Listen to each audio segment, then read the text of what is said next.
Hey there, history lovers. Tonight's story comes with candlelight, chaos, and maybe a hint of smoke that smells suspiciously like your great-great-grand uncle's toupee catching fire at 3 a.m. because nobody in the Middle Ages believed in smoke detectors, central heating, or the radical concept of socks that actually match.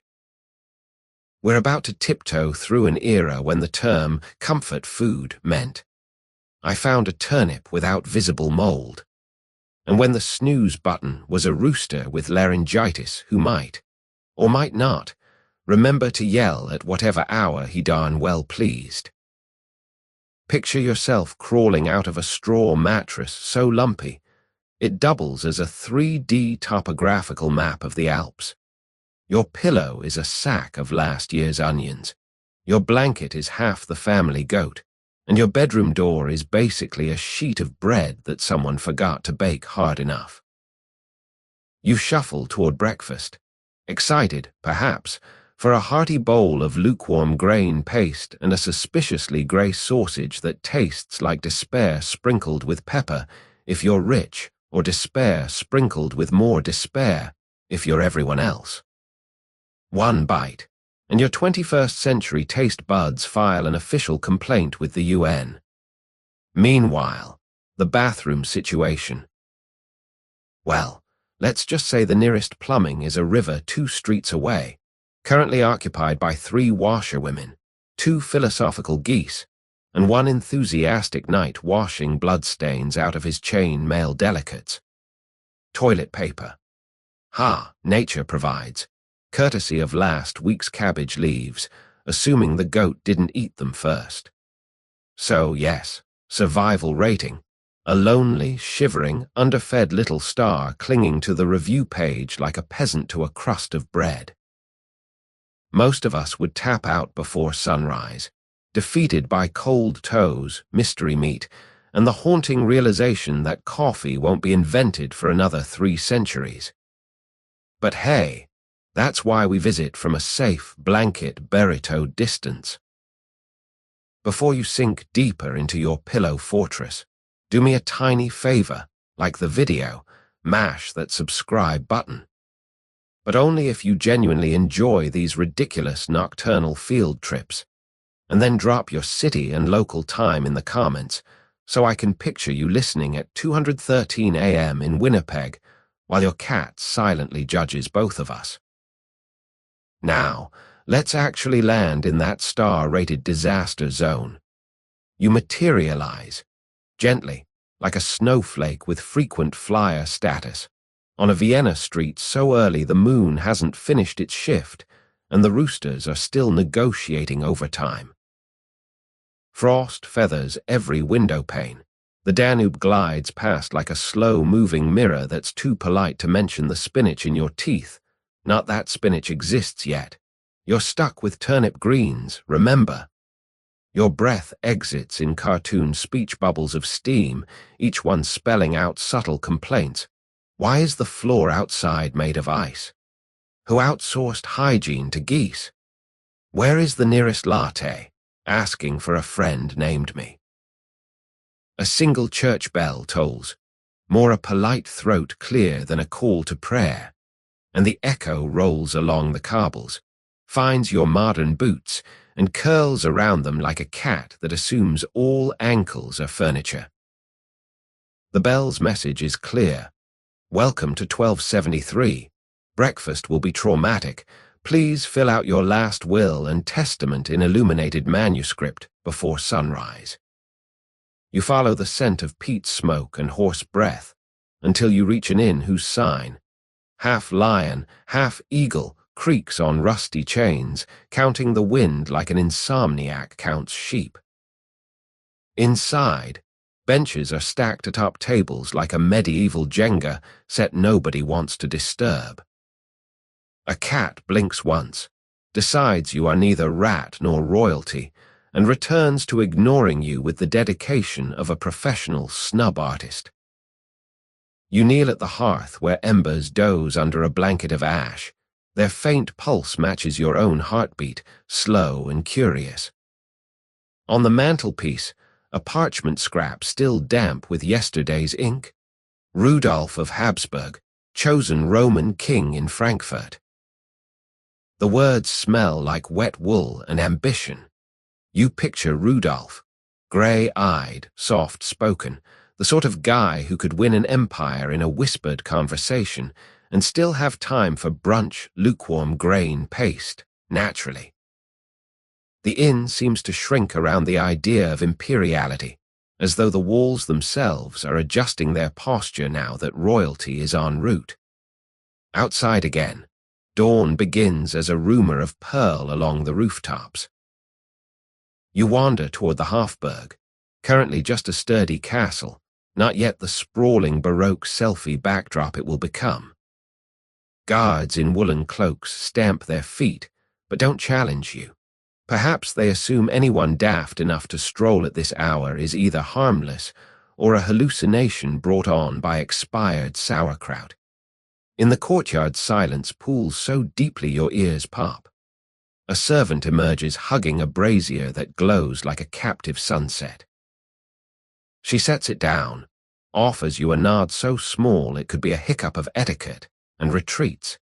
Heat reaches you in slow-motion waves. Each one thaws a vertebra until your spine feels like a string of beads loosening in a drawer. The brazier's warmth smells of cedar and secrets. You sit, cat weight eventually migrating onto your lap without submitting an application. Its purr is a tiny motor designed for forgetting deadlines. Somewhere inside the palace, a quill keeps scratching. Steady, bureaucratic, the sound of an empire being knitted one cousin at a time. You close your eyes, not to sleep yet, but to bookmark the moment, aware that every dynasty begins with a single quiet morning when the air itself feels possible. Behind your eyelids you see threads, red, gold, occasionally an anxious blue, snaking across a map that hasn't been drawn yet. They knot, unknot, reknot into something that might one day be called a family tree if trees grew in circles. The thought should feel claustrophobic, but tonight it's only pattern, the gentle macrame of dynastic inevitability. You let the threads dance, let the brazier sigh, let the snow keep its own counsel. Vienna, you understand, is in no hurry. It has centuries to finish becoming imperial, and you have, well, until breakfast, possibly. When your eyes open again, the lantern has burned out, the sky has upgraded from pearl to the color of weak tea, and the first market cart rattles in the distance.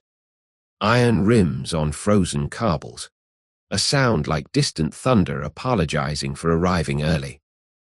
You stroke the cat once, twice, the way you might brush a child's hair after a long car ride, and feel the last modern thought slide off your lap like an unsecured seatbelt.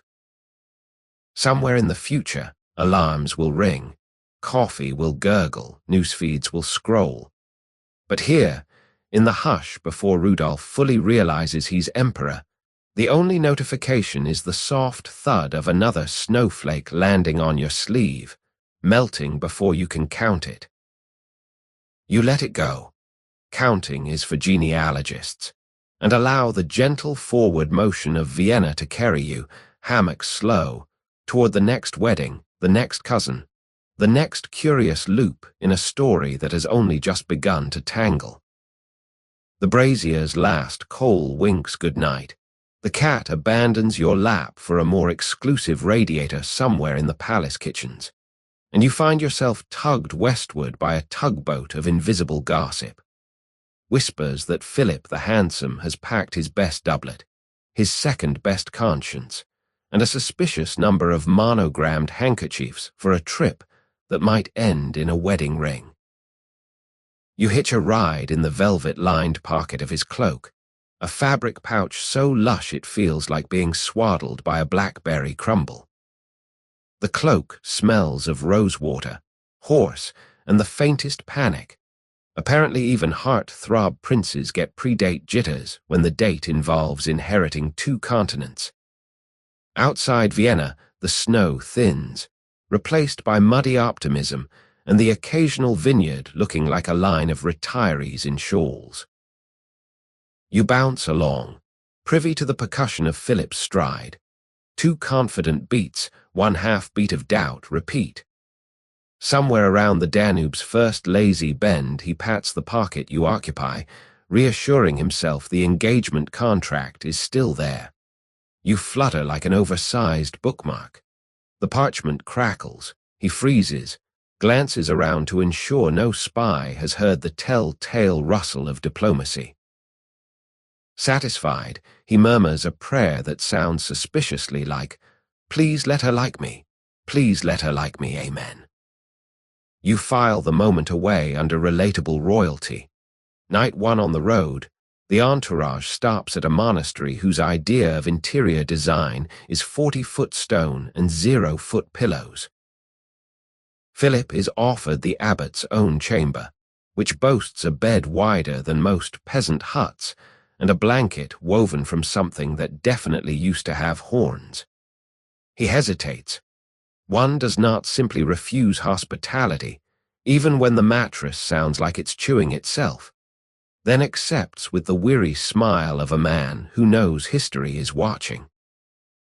You slip out of the pocket, perch on a rafter, and observe him practice his proposal speech to a candle flame.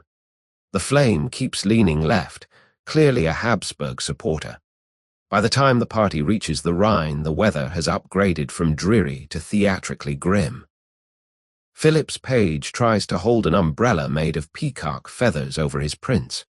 The wind flips it inside out, instantly inventing the world's most pretentious satellite dish. Philip laughs, an honest, unprincely snort that fogs the air and makes you instantly root for him.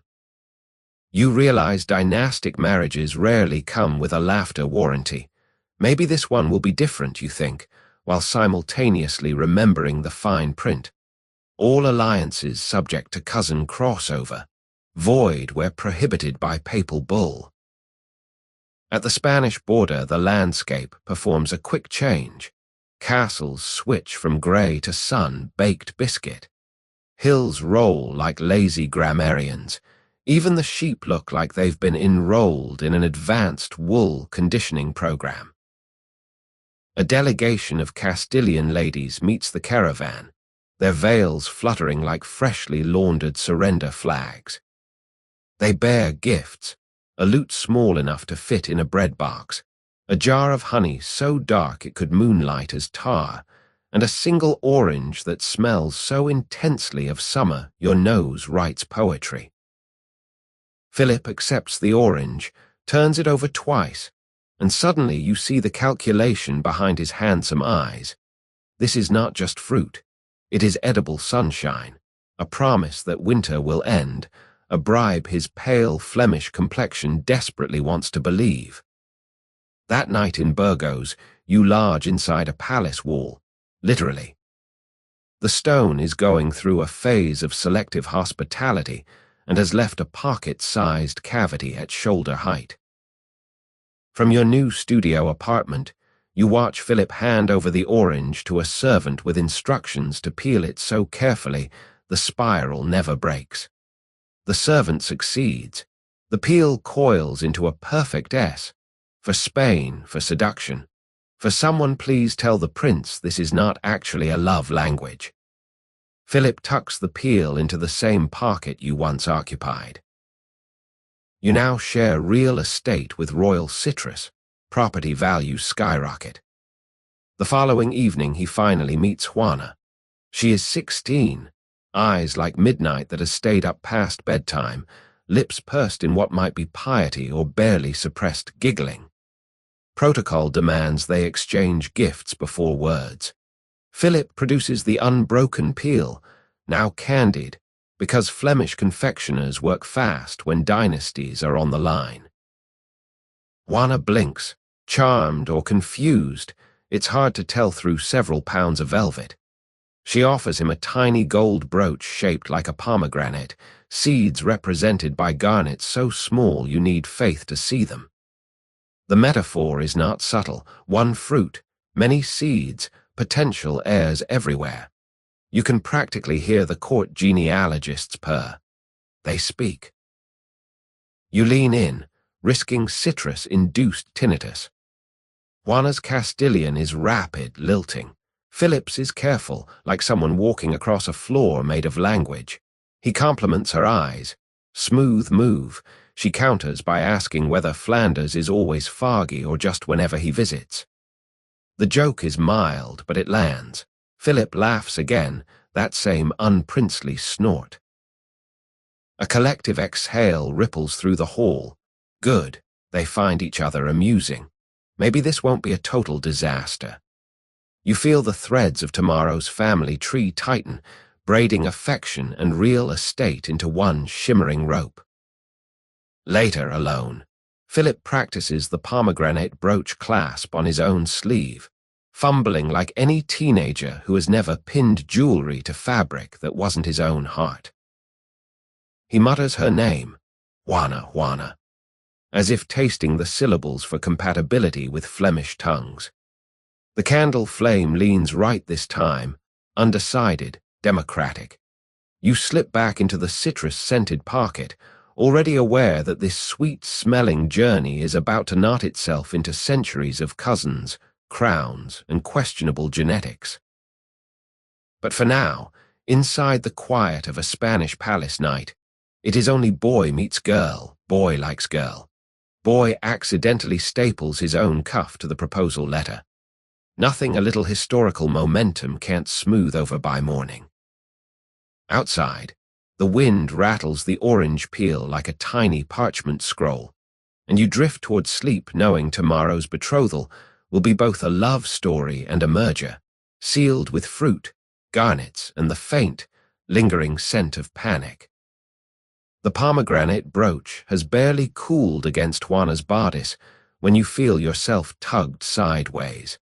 Not through space, exactly, but through the glossy veneer of a painting that hasn't dried yet. One moment you're eavesdropping on two teenagers negotiating attraction and real estate. The next you're standing in a long, candle-drunk gallery where the walls sweat wet pigment and the air tastes of linseed and nerves. Welcome to the Alcazar's private portrait hall, 1497, where the future is being painted in real time, and the chairs are arranged for people who haven't arrived yet. A draft flutters your sleeve, except you don't technically have a sleeve, only the borrowed shadow of Philip's velvet pocket. And you realize the corridor is alive with tiny flutterings, canvas corners lifting, preliminary sketches shivering on easels, a single orange peel curl scudding across the marble like a tumbleweed of citrus regret. Somewhere a painter hums, off-key and overconfident, the auditory equivalent of signing your name before you finish the exam. You drift toward the largest canvas, Juana seated, Philip standing behind her with one hand resting on the back of her chair, the universal pose for I support my wife and also this furniture. But the faces are still ghost gray, waiting for final pigment. The artist, a small man whose beret looks like it was borrowed from a taller uncle, keeps dabbing, stepping back, squinting, then dabbing again, as though he can already foresee the moment 5 centuries from now when someone will Photoshop this same jawline less lumpy. Juana arrives in person, trailed by 2 ladies in waiting who yawn behind embroidered hankies. She's younger than her portrait, which is a neat trick of chronology. The painting is aging faster than the sitter. She studies her own not yet existent expression, tilts her head and whispers, "Make the eyes less startled, I pray you. I would like to look as though I have slept." The artist promises, crosses himself, and immediately adds more startle. Philip enters next, still buttoning a sleeve that seems to have developed stage fright. He catches Juana's reflection first, a mirror within a mirror within a marriage, and smiles the crooked smile of someone who has just realized his wife will be prettier than he is for the rest of recorded time. You slide behind an easel to watch the microdrama. He offers her the orange peel curl, now lacquered and smelling of candied nostalgia. She tucks it into her sleeve, thereby inventing the first edible love token in Habsburg history. A candle gutters, wax plopping onto the skirt of Juana's gown. No one moves. Apparently court etiquette dictates that you let fire introduce itself before intervening. The flame steadies, satisfied with the attention, and the painter uses the fresh shadow to darken the fold beneath Philip's chin. You suspect he is secretly inventing the concept of contouring 200 years early, and you make a mental note to check whether Sephora will accept time travel rewards points. Time softens. The room grows warmer from body heat and the gentle friction of brushstrokes. You feel yourself sagging against a column that turns out to be wet paint. A harried apprentice rushes over with a rag, apologizing in Castilian so rapid it could be a lullaby played on fast forward. You reassure him with a shrug that translates roughly to, "I was already sticky with history," and he nods, grateful that you are not the type of ghost who demands dry cleaning. Eventually, the couple is dismissed, portraits half done, egos 3/4. The candles are snuffed one by one, each wick sighing like a reader closing a book at a cliffhanger. You remain, alone with the smell of drying linseed and the soft tick of pigment settling into its forever pose. In the dimness, the unfinished faces seem to breathe, considering futures they will be forced to wear, children who will inherit too many titles and too few chromosomes, wars painted as polite background drapes, a jawline that will become the family crest. You step closer, close enough to see the tiny pin pricks where the artist has mapped the constellation of Juana's freckles. One dot, you realize, is still wet, a single star in an unfinished galaxy.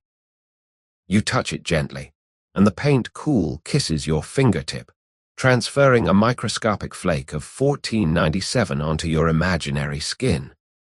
It's the lightest souvenir you've ever stolen, one freckle of a queen who doesn't yet know she will be called mad, who doesn't yet feel the weight of a husband's wandering eye or the choke of a dynasty that mistakes repetition for tradition. Behind you, the door hinges creak, polite but firm, closing time in the corridor of predestination. You back away, careful not to trip over a stretcher bearing a canvas shrouded in black velvet. The next generation, already commissioned, already impatient to be seen. As you exit, the candle nearest the door flares one last time, throwing your shadow across the wet paint. For an instant, you are part of the picture, a smudge of 21st century silhouette haunting a 16th century backdrop, proof that even family trees can't prune every stray branch. The door shuts. The gallery exhales pigment and possibility. Somewhere down the hall, Juana laughs, a sound like silver bells that haven't quite decided whether to chime or clang. You pocket the echo and drift toward the next corridor, aware that every brushstroke you've just witnessed is already drying into the knot someone else will spend centuries trying to untie. The gallery door clicks shut behind you, but instead of hallway you smell salt. A single lurch beneath your shoes tells the story. You're on a ship, and the ship is in a mood. Winter, 1498. Somewhere off the starboard side of the Bay of Biscay, the ocean is rehearsing a symphony in the key of Everyone Hurls. You steady yourself against a bulkhead that feels suspiciously like a wooden lung. Creak in, creak out, while candle stubs swing from iron hooks, drawing golden commas on the darkness. Philip the handsome, still mildly panicked, lies in a cushioned cot that sways like a hammock strung between two decisions. His velvet pocket, once your luxury carriage, now hangs on a peg, so you upgrade to the rafters, a splintery perch with a view of both royal newlyweds and the communal chamber, part sliding back and forth in perfect nautical rhythm. Juana sits on a chest that contains, presumably, brocade gowns and the Spanish crown's entire supply of emotional baggage. She hums. The tune is soft, almost lost under the whip-crack of sails, but you catch it. A Castilian lullaby your kindergarten teacher never taught you because the lyrics involve treason, shipwreck, and a mother who may or may not be part seagull. Juana rocks side to side, not from choice, but because the sea insists. Each roll adds a blue note to the song. By the third verse, the lullaby has become a warning label. Sleep gently, dream lightly. Should the prince snore too loudly, the waves will file a complaint. Philip's eyes are closed, yet his fingers drum the cart rail, 1 part seasickness, 2 parts performance anxiety. Tomorrow they dock in Flanders, where Burgundian dukes, Flemish bankers, and his aunt, nicknamed the Treasury with Eyebrows, wait to inspect the new Spanish import. He must arrive glowing, fragrant, fertile. Right now he smells of vomit-scented camphor and looks like a man who tried to iron his face with a storm. A rogue wave slaps the hull. The chamber part performs an exploratory sprint down the aisle. You instinctively lift your non-existent skirts. Juana stops humming, steadies the part with a slippered foot, and resumes the song without missing a beat, multitasking centuries before the word is invented. Somewhere above, a sailor shouts what might be prayer or menu planning. It's hard to tell in gale force basque. You drift lower, settling on the beam directly over their heads like a guardian angel who forgot to bring Dramamine. Candle smoke ribbons upward, mixing with the sweeter note of orange rind. Juana is peeling the last of Philip's courtship gift, each spiral landing in a tin cup intended for wine, but presently collecting aromatic trash. She dabs a little zest behind each ear, instant perfume that doubles as aromatherapy for marital jitters. Philip sneezes, half wakes, mumbles, "Bless you, my orange," then falls back into snoring that could be used to reef canvas. The snore surprises even the ship's rats. One peers out, decides the sound is too large to drag away, and retreats. Juana smiles. Small, private, the sort of smile history will later edit out because it doesn't fit the Mad Queen narrative. She lifts the cup of peel, inhales, and you realize she is conducting a tiny memorial service for the fruit that started as flirtation and ended as potpourri. The lullaby modulates into something gentler, almost like forgiveness. A bell tolls 1 ship's time, somewhere between midnight and "Please let me die quickly." The vessel heels. Every loose object slides starboard in a coordinated ballet. Juana braces, knees locking around the chest, one hand still cupping orange peel, the other gripping Philip's blanket so he doesn't roll onto the floorboards and dent the merchandise. The gesture is so instinctive your heart does a little somersault that lands on the wrong side of centuries. Eventually the gale tires of its own drama and downgrades to a mutter. The ship sighs, ropes relax, and the candle stubs lengthen into steadier teardrops. Juana's lullaby fades to a hum you can feel only in your ribs. You notice her eyelids sinking, chin dipping, song becoming breath. Philip's drumming fingers have stilled. Apparently even insecurity needs a nap. Above deck, the clouds part just enough to leak a ribbon of moonlight straight down the hatch. It lands across the couple like a silver seat belt, buckling them together for the rest of the voyage. You can almost hear the universe click, engaged, now clicked. Please remain seated for turbulence spanning 6 generations. You stay until the only motion is the gentle sawing of wood against water and the soft grind of ambition against exhaustion. Then, Careful not to wake the orange peel, you float upward through the hatch, past sleeping sailors who clutch rosaries or dice, depending on their preferred retirement plan. The moon polishes the sea to pewter. Every wave wears a tiny crown of frost. You breathe in, salt, camphor, leftover song, and feel your own chronology loosen. Somewhere between one heartbeat and the next, the ship slips over the horizon of your eyelids, carrying its lullaby toward a harbor that will one day be called home by children whose jaws declare allegiance to a family tree that forgot to stop looping. For now, though, there is only the hush of a marriage learning to rock itself to sleep, and you, hovering like a lighthouse that refuses to choose which shore to warn. The ship's lullaby fades behind you like a song someone remembers only when they're brushing their teeth. One last salty exhale and the Baltic lets you go. You drift inland on a breeze that tastes of iron, lace, and the faint, buttery guilt of unpaid dowries. Destination, Brussels, 1499. Winter has arrived early, wearing white gloves and a disapproving stare. You touch down in the grand place, though grand is still a work in progress. Scaffolding clings to the town hall like a toddler to a mother's skirt.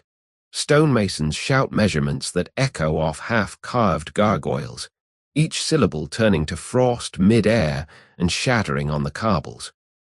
Snow cushions the impact, a polite concierge for falling consonants. Philip disembarks ahead of you, looking annoyingly terrestrial after weeks of nautical green.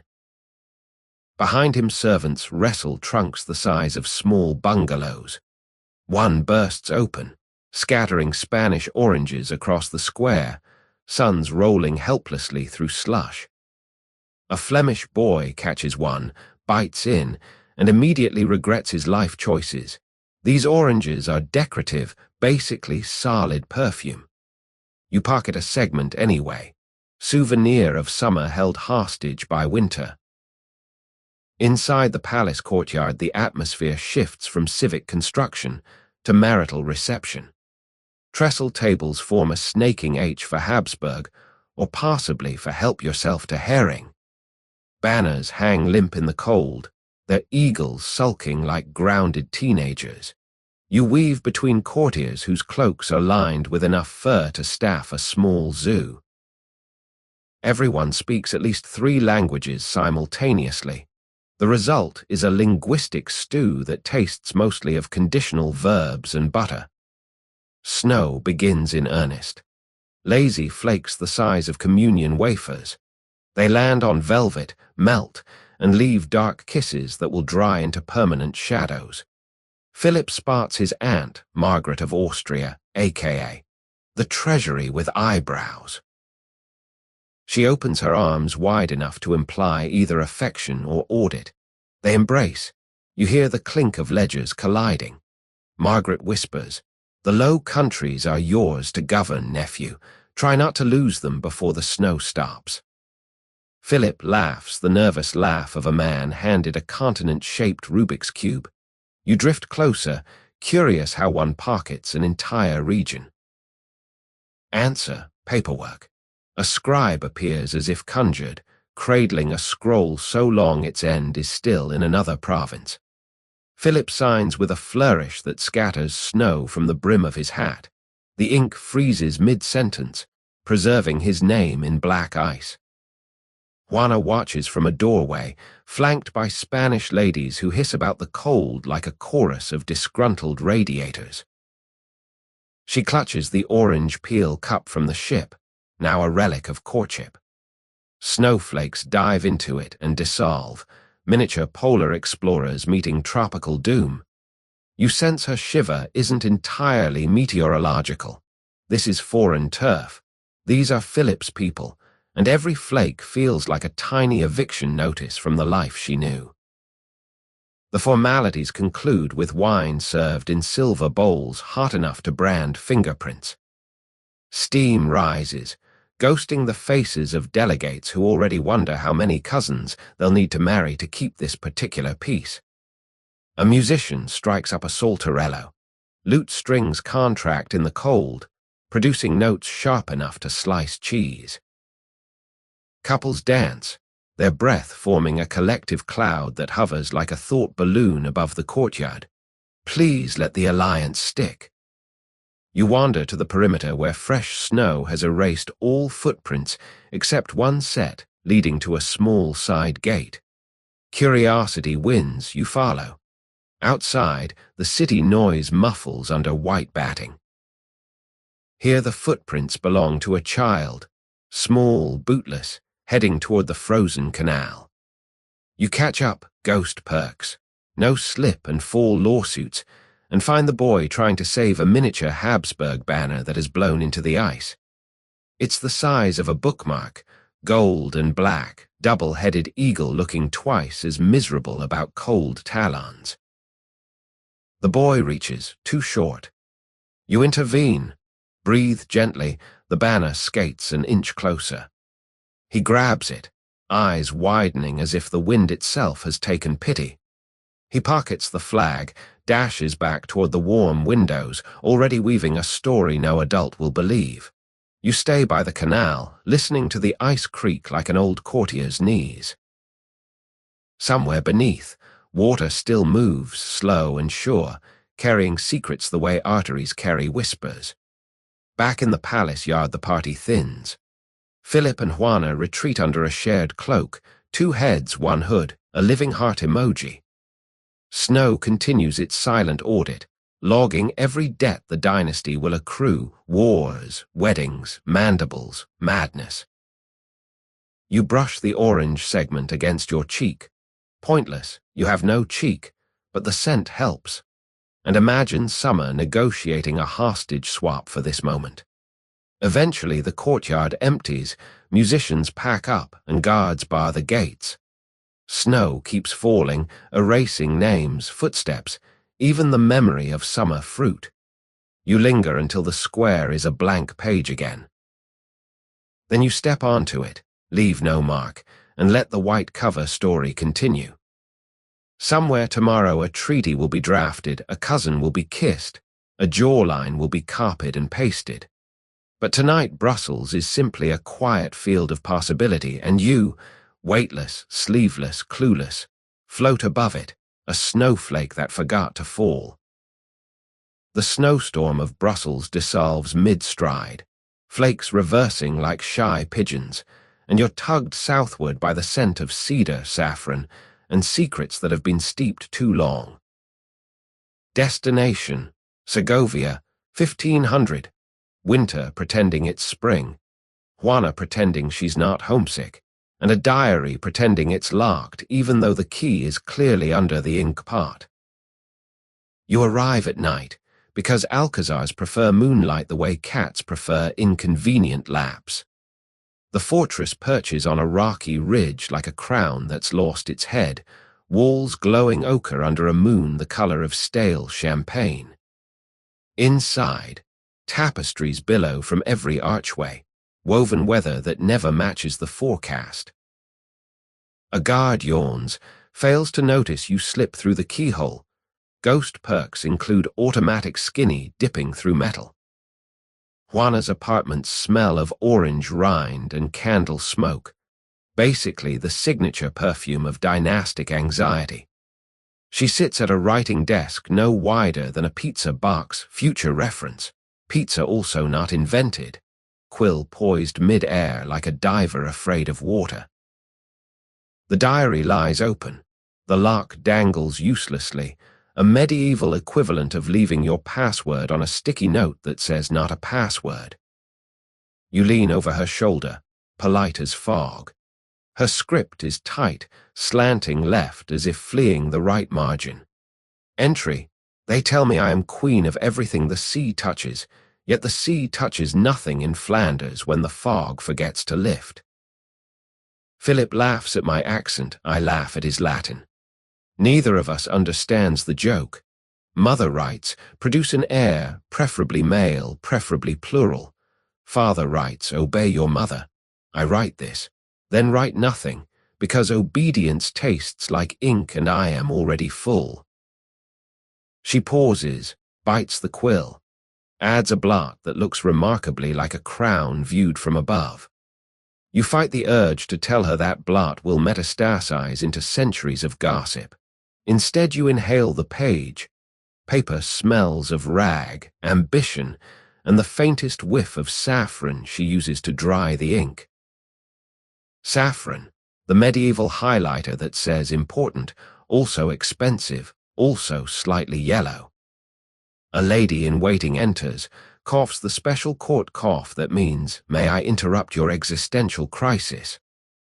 Juana slams the diary shut, pinches her finger, swears in Castilian colorful enough to dye the tapestries a deeper red. The lady retreats, suddenly remembering urgent embroidery. Juana sucks the wounded finger, eyes watering, and you realize royalty bleeds just like everyone else. Only their blood has better jewelry. She reopens the book, writes, pain is proof I am still inside my body. Sometimes I check. Your non-existent heart twangs. You want to slip her a note. In 21st century we call this imposter syndrome, also Tuesday. But temporal non-interference clauses are strict, so you settle for ghosting a warm draft across her cheek. Tiny reassurance. Invoice unpaid. Footsteps echo in the corridor, Philip, returning from a hunt that consisted mostly of drinking hippocras in a tent while pointers did all the pointing.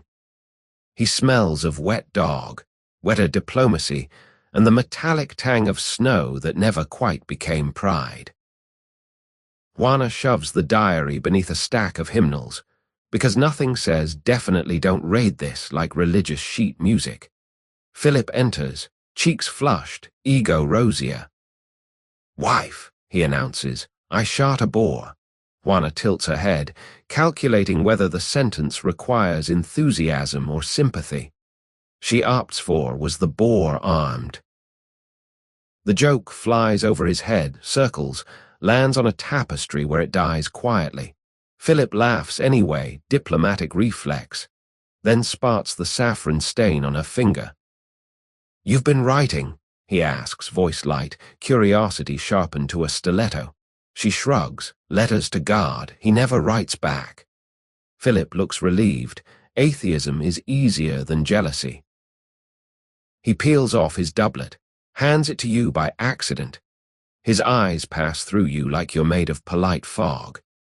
You accept the garment anyway, become a velvet clothes horse for 30 seconds, enjoy the residual body heat, and the pocket coins that jingle like tiny sleigh bells of inflation.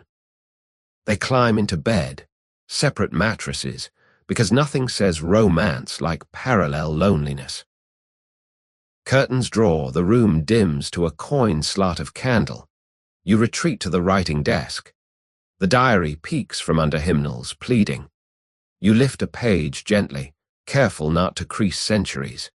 Fresh entry, ink still glossy. He calls me Juana, but I feel like a map everyone keeps folding wrong. The creases hurt. You close the book, heart doing that unauthorized time travel thing where centuries collapse into a single sigh. Behind the curtain, Philip snores, an aristocratic snore, 2 parts confidence, 1 part deviated septum. Juana's breathing evens out, but every third exhale hitches, small ripples on a vast lake of misgiving. A draft sneaks through the window slit, carrying orange blossoms sent from the valley below, summer's business card handed to winter. You inhale, hold it, release. The candle gives one last curtsy and drowns in its own wax.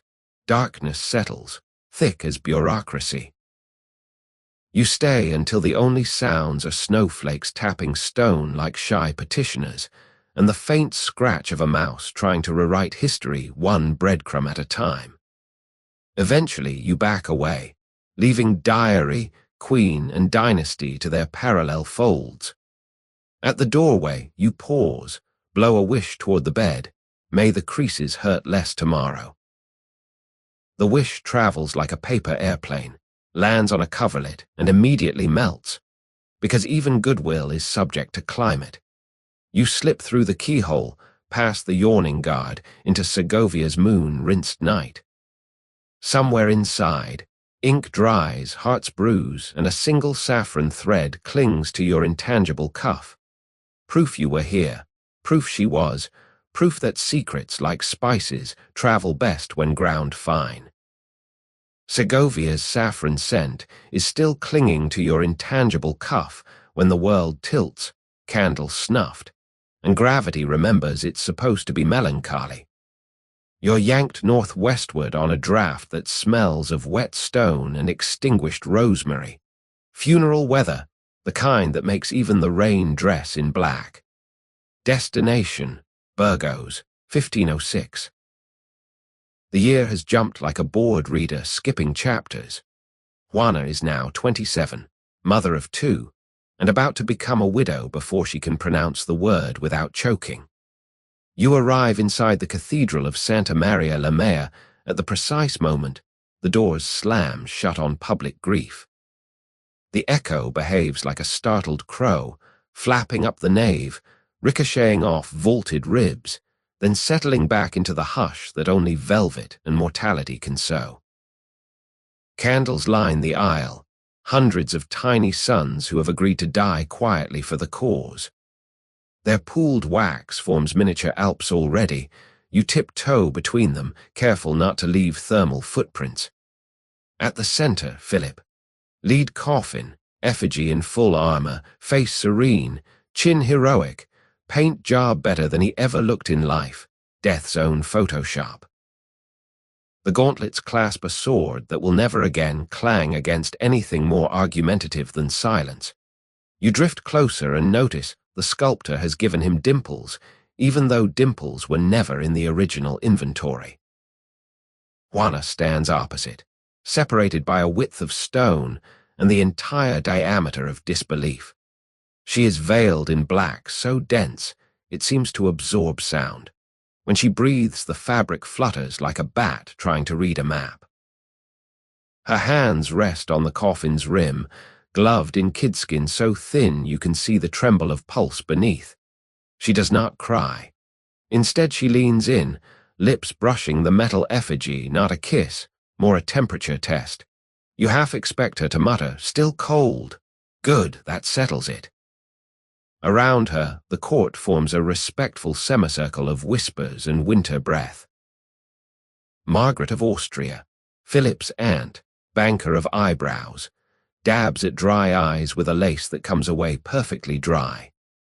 The archbishop clears his throat like someone about to sell time shares in purgatory and begins the sermon.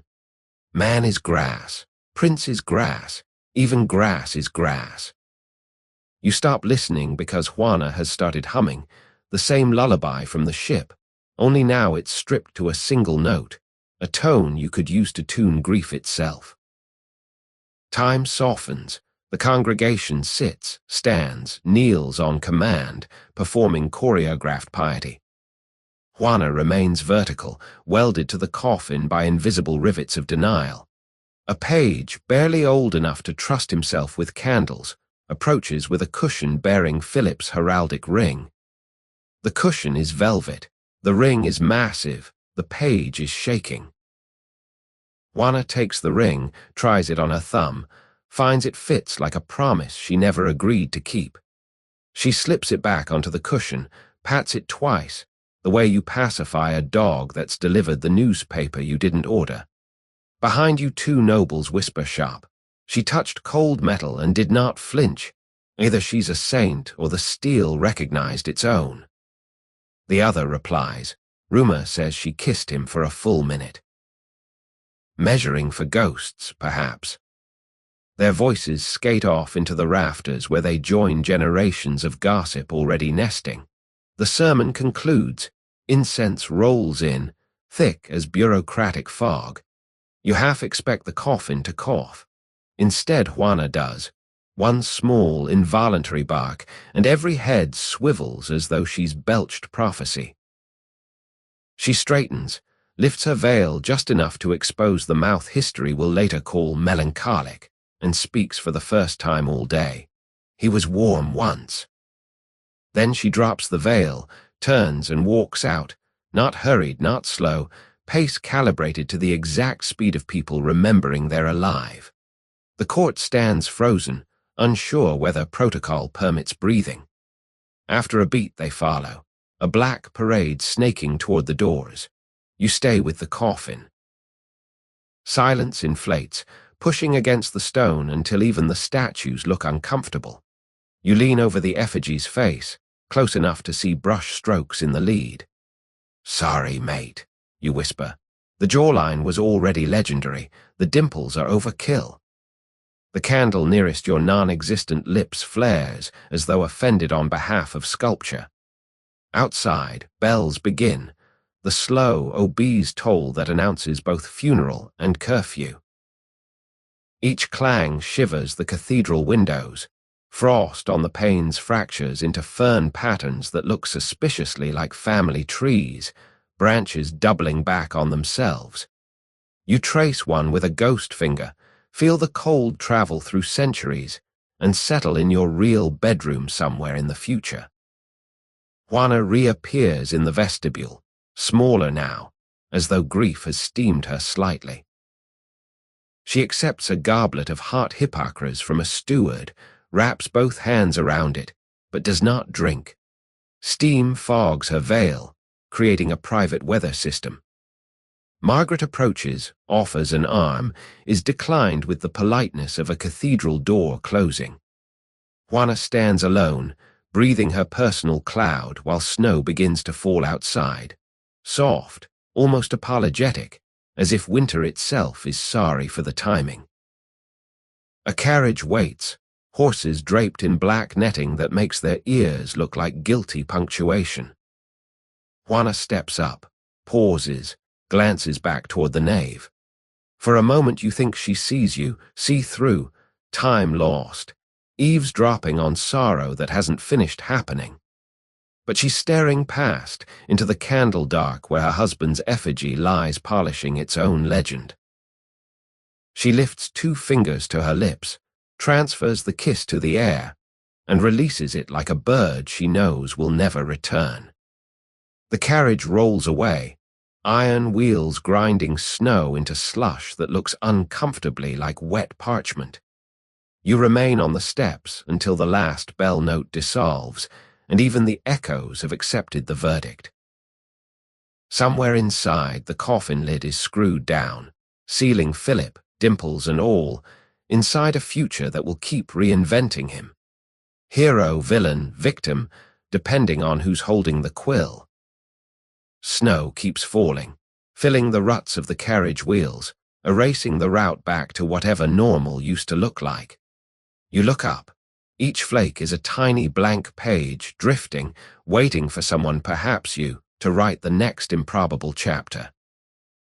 The cathedral doors thud shut behind you, bells still coughing up echoes, and the corridor of candle smoke spits you straight into Valladolid's midday sun, so bright it feels like someone's whacked the contrast setting to blasphemy. It's 1507. Philip's been entombed for 6 months. Juana's been declared too sad to govern, court diagnosis, melancholic plus female, incurable, and baby Charles. Future Holy Roman Emperor, current teething potato, has just celebrated his 7th month of drooling. You, intangible and slightly hungover on grief, hitch a ride on a passing incense cloud bound for the royal chapel.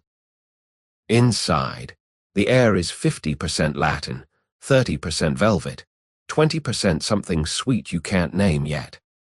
Charles is being presented to the Castilian courts in a ceremony designed to say, "Look, a living treaty." He gurgles on cue, the nobles applaud, relieved that their investment has vocal cords. You float above a beam, watching the crowd jostle for sightlines like tourists at a gelato stand. Enter the scent, warm, peppery, expensive. A ceiling tile shifts, A fine brown dust drifts down, landing on the bishop's mitre like upscale dandruff. He sneezes mid-Latin, producing a theological pun no one appreciates. Another tile lifts. A whole cinnamon stick slides out, bounces off a duke's shoulder, and clatters onto the flagstones. The duke picks it up, sniffs, eyes widening in the universal expression of either Christmas or indictment. Within moments it's raining spices, cinnamon bark, clove buds, a daring nutmeg that nearly blinds a count. The congregation tilts collective heads upward just in time to see a sack split open in the rafters, releasing what looks like a brown blizzard of contraband. Someone whispers, Moorish gold. Someone else whispers, accounting error. Everyone whispers faster than a confessional on double coupon day. You glide upward to investigate. In the gloom between arch and roof, beam sits a scullery boy, eyes huge, pockets empty, clearly the fall guy for a prank or a smuggling operation gone sitcom. He's frozen, clutching the torn burlap like a baker caught moon-lighting as a blizzard. You give him a spectral shrug that translates to buddy, gravity just told on you. Below, the ceremony attempts continuance.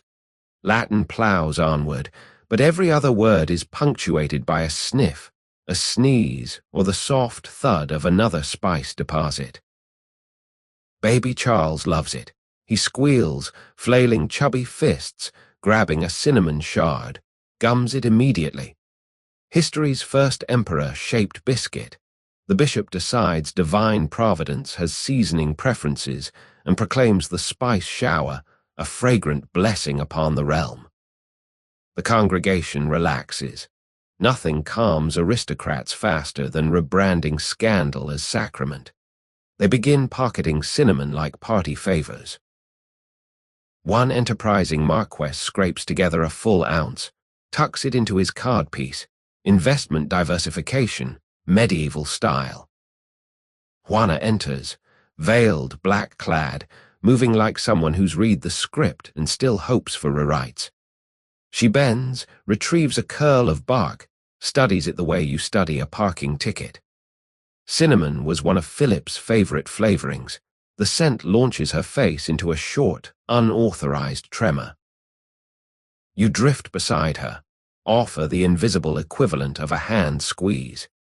She inhales, exhales, slips the bark into her sleeve next to the dried orange peel already resident there. Spice upon spice, memory upon memory.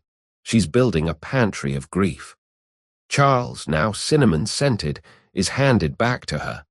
She presses his fuzzy head against her cheek, creating a mother-child sandwich seasoned with longing. The courts cheer. This looks properly maternal, properly regal, perfect for the miniature tapestries already being planned. No one mentions the boy in the rafters. He's the subplot history will quietly escort out a side door. You, however, follow. Guards nab the kid, drag him down a spiral stair into undercroft darkness. You tail along, incorporeal parole officer. Interrogation is brief. He was paid 2 maravdes to deliver the sack when the Latin gets boring. Employer, a tall man with eyebrows. That narrows it down to roughly every adult male in Castile. The constable shrugs, case closed, sentence, kitchen duty for life, which beats tongue removal only because the cook likes gossip. Upstairs, the ceremony concludes with a final blessing now smelling like a bakery run by Gregorian monks. The bishop pronounces Charles prince of these aromatic realms. Nobles file out sneezing benedictions. Outside, street vendors already hawk imperial cinnamon at inflated prices. Capitalism hops out of the womb faster than legitimate heirs. Juana retreats to a side chapel, alone except for you and the baby. She unwraps the cinnamon shard, holds it to the candle. Heat releases oils. The ghost of Philip flickers in scented smoke. She whispers, still warm. You can't tell if she means the spice, the memory, or the hope that somewhere in the mixture of grief and seasoning there might be comfort. A sacristan enters, apologizes for intrusion, offers a small silver box for your majesty's mementos. Juana drops the shard inside, alongside orange peel and a lock of infant hair. 3 scents mingle: citrus, spice, innocence, creating the perfume of a future that hasn't quite decided whether it will be bitter, sweet, or simply overpowering. She closes the lid. The click echoes off vaulted stone, off your own incorporeal ribs, off the baby's soft gums still working that cinnamon like a rattle made of flavor. Outside, vendors shout prices.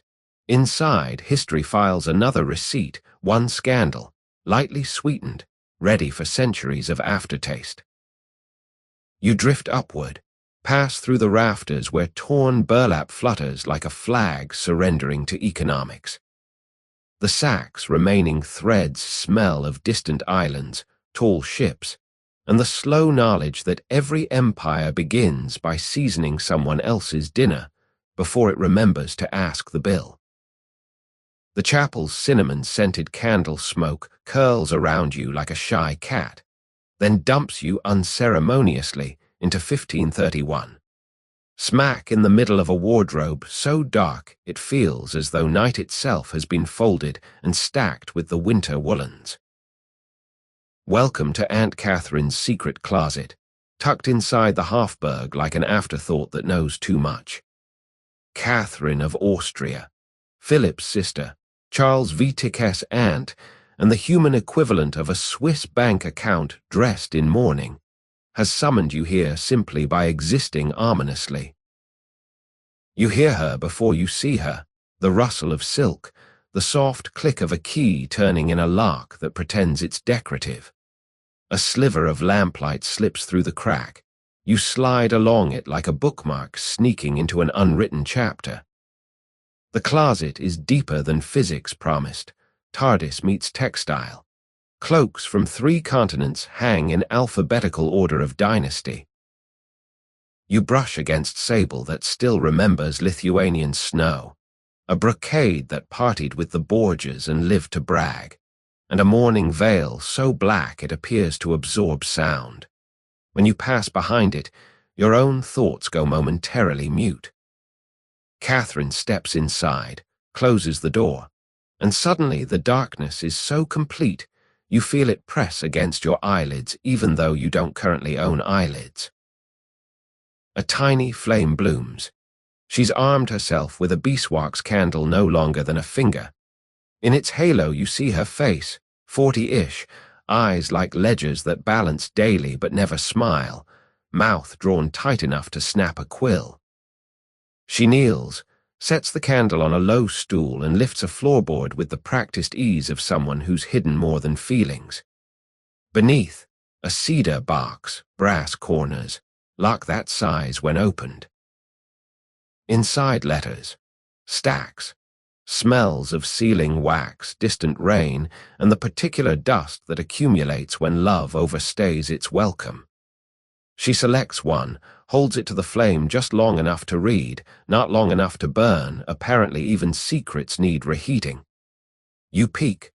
The salutation, "To my dearest Catalina, whom the sea cannot diminish nor treaty erase." Signature, "Forever your cousin, until the maps change again." The name beneath is smudged. Deliberately, you suspect, like a crossword puzzle history refuses to complete.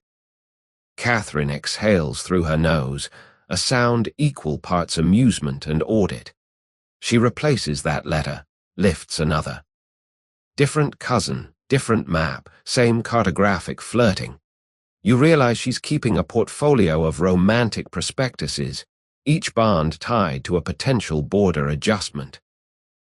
Some letters contain pressed flowers, tiny daisies that once grew on battlefields now demilitarized by affection. One holds a single iron shaving, romance that rusts if you leave it out overnight. A sudden knock, 3 measured taps. Catherine freezes, candle trembling. You feel the oxygen panic. Another knock, softer, conspiratorial.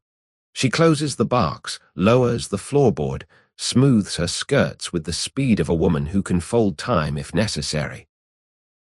Then she unlocks the closet door a finger's width. Whispering, "Is the coast imperial?" Male voice, young, slightly nasal. "The coast is complicated." Door widens. In slips a page, maybe 16, cheeks pink from corridor winds and clandestine blushing. He hands her a letter so fresh the wax still glistens like cherry on pastry. Catherine breaks the seal, scans, lips moving. You read over her shoulder. It's a proposal disguised as a treaty. Cede your heart. Receive military support. Dowry negotiable. Religion mandatory. She mutters. He offers me Flanders but keeps Brabant in his back pocket. Typical. The page waits, shifting weight, clearly hoping for a tip or at least a smile. She gives him neither, only a cinnamon comfort that he accepts like it's a paycheck. He retreats, the door sighs shut. Catherine returns to the box, files the new letter under pending, review map annotations, then lifts a tiny ledger and updates a column that appears to calculate affection against acreage. You glance. Cousin Ferdinand, Austria, 12,000 troops, pleasant handwriting, questionable hygiene. Cousin Christian, Denmark, navy adequate, verse composition poor. The margins contain tiny hearts drawn in iron gall ink, some are crossed out, others double underlined. She pauses, candle guttering, and rubs her temples. For a moment the accountant mask slips, revealing simple exhaustion. You risk a comforting breeze across her cheek. She startles, looks straight at you though she can't possibly see you. "I felt summer," she whispers to the darkness. You backpedal into Sable, heart hammering with ghostly adrenaline. Footsteps in the corridor again, heavier, armed. She shoves ledger and box beneath floorboard, stands, rearranges face into fortress. The knock is official this time, the Emperor's guard. Message: Charles requires her presence to discuss matrimonial logistics with Portuguese delegation. She smooths veil, squares shoulders, and exits without a glance back. The candle stays, burning low, a tiny sun holding vigil over a continent's worth of maybes. You linger, listening to the flame chew wax. Somewhere below, the letters breathe softly, cross-referencing hearts with hectares. You imagine future historians stumbling across this cache, calculators smoking, trying to convert flirtation into square kilometers. When the candle expires, darkness swallows everything except the smell of cedar and sealing wax. You inhale, hold it, release. Then you sink through the floorboard, just far enough to whisper across the ledger, "May the maps be kind, may the hearts hold." The ink doesn't answer, but a tiny heart, penciled lightly beside Cousin Ferdinand, seems to deepen, as if the paper exhaled. You rise, pass through cloak, door, corridor, night, leaving Catherine to negotiate borders both cartographic and cardiac. Outside, Vienna's snow restarts, each flake a blank treaty drifting down, waiting for someone. Perhaps you, to sign in the margin with warm breath and the faintest trace of cinnamon. The cinnamon still tickles your imaginary nose when the wardrobe darkness folds you like a badly written love letter and mails you straight into 1515. Specifically, into the middle of a wedding feast being recycled so hard it could win an environmental award. Welcome to Brussels again, the city that can't decide whether it's a construction site or a pastry.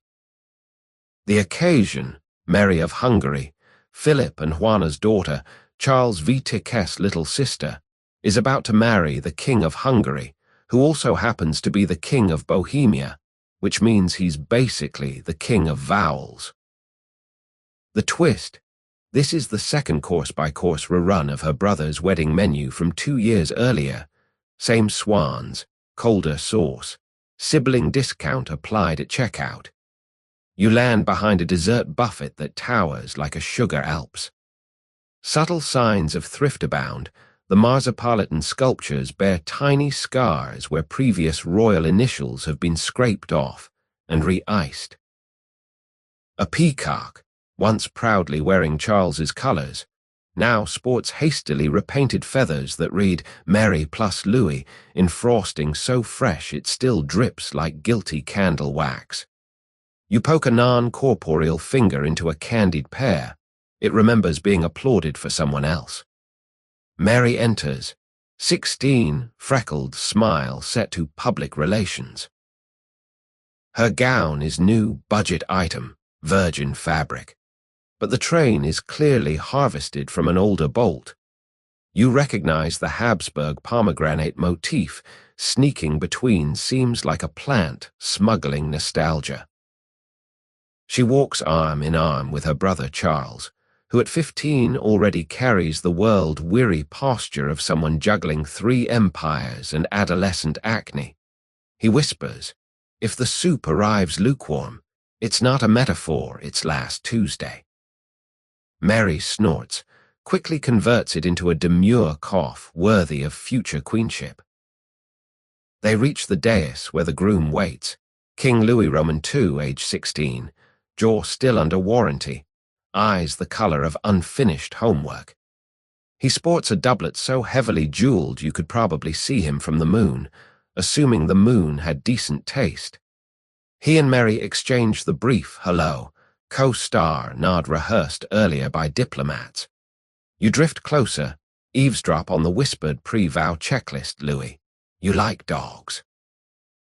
Mary, I tolerate politics. Louis, close enough. Music strikes up. Lute, rebec, sackbut forming the medieval equivalent of a garage band, complete with off-key enthusiasm. The couple proceeds down an aisle carpeted with rose petals previously deployed at Charles's due. The petals look understandably tired, some trying to rebloom out of sheer embarrassment. Seating plan is strategic. Habsburgs on the right, Hungarian Bohemian nobles on the left, neutral zone in the middle filled with bishops who can officiate or referee as required. You locate an empty chair, technically reserved for the ghost of some forgotten duchess, and park yourself, half in upholstery, half in century. First course, swan soup, reheated. The swans float belly up in surrender, looking like they've heard the gossip about being served twice and decided to pre-drown in protest. A steward ladles, the broth quivers, undecided between soup and jelly. You watch Mary sip, smile, and mouth, delicious, with the sincerity of a diplomat promising limited engagement. Second course, reconstructed sturgeon. The fish arrived whole, was carved, then reassembled with toothpicks and prayer. Somewhere a chef is sweating into his toque, hoping no one notices the dorsal fin is held on by marital vows. Charles pokes it, mutters, "I've seen better continuity in my grandfather's chin."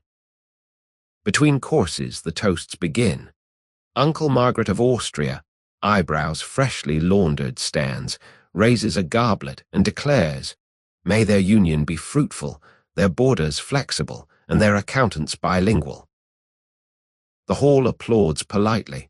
An accountant in the back weeps single-entry tears. Dessert arrives, allegedly a subtlety shaped like the kingdoms of Hungary and Bohemia combined.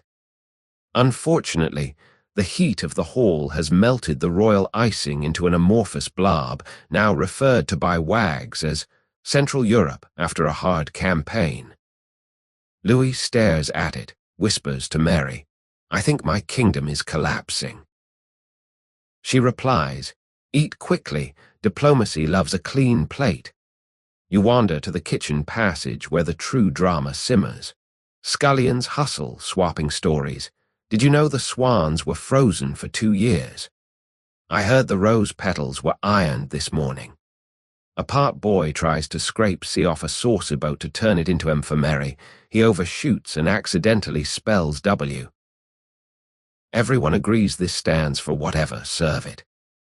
Back in the hall, the couple stands for the ceremonial first dance of many political compromises. The musicians launch into a slow pavane. Mary and Louis step, stop, step, like two people negotiating a map neither has folded correctly. Halfway through they swap countries. Louis treads on Bohemian territory, Mary's train. She invades Hungarian airspace, his ego. Spectators cheer. Borders have been blurred and nobody died. Success by medieval metrics. Gift-giving follows. Charles presents the groom a sword forged from the steel of unity, which everyone knows is recycled from Grandad's left greave. Mary offers Louis a book of hours illuminated with marginalia of dogs wearing crowns. Prophetic, adorable, and tax-deductible. Louis, in turn, bestows a necklace so heavy Mary's collarbone applies for workers' comp. You notice Aunt Catherine slip in at the back, ledger tucked under morning sleeve. She scans the crowd like a quality control inspector, mentally noting which alliances are underperforming and might need divestment. Her eyes meet yours. No, meet the space you occupy, and narrow as if she senses an unamortized emotion. You float behind a pillar until she turns away.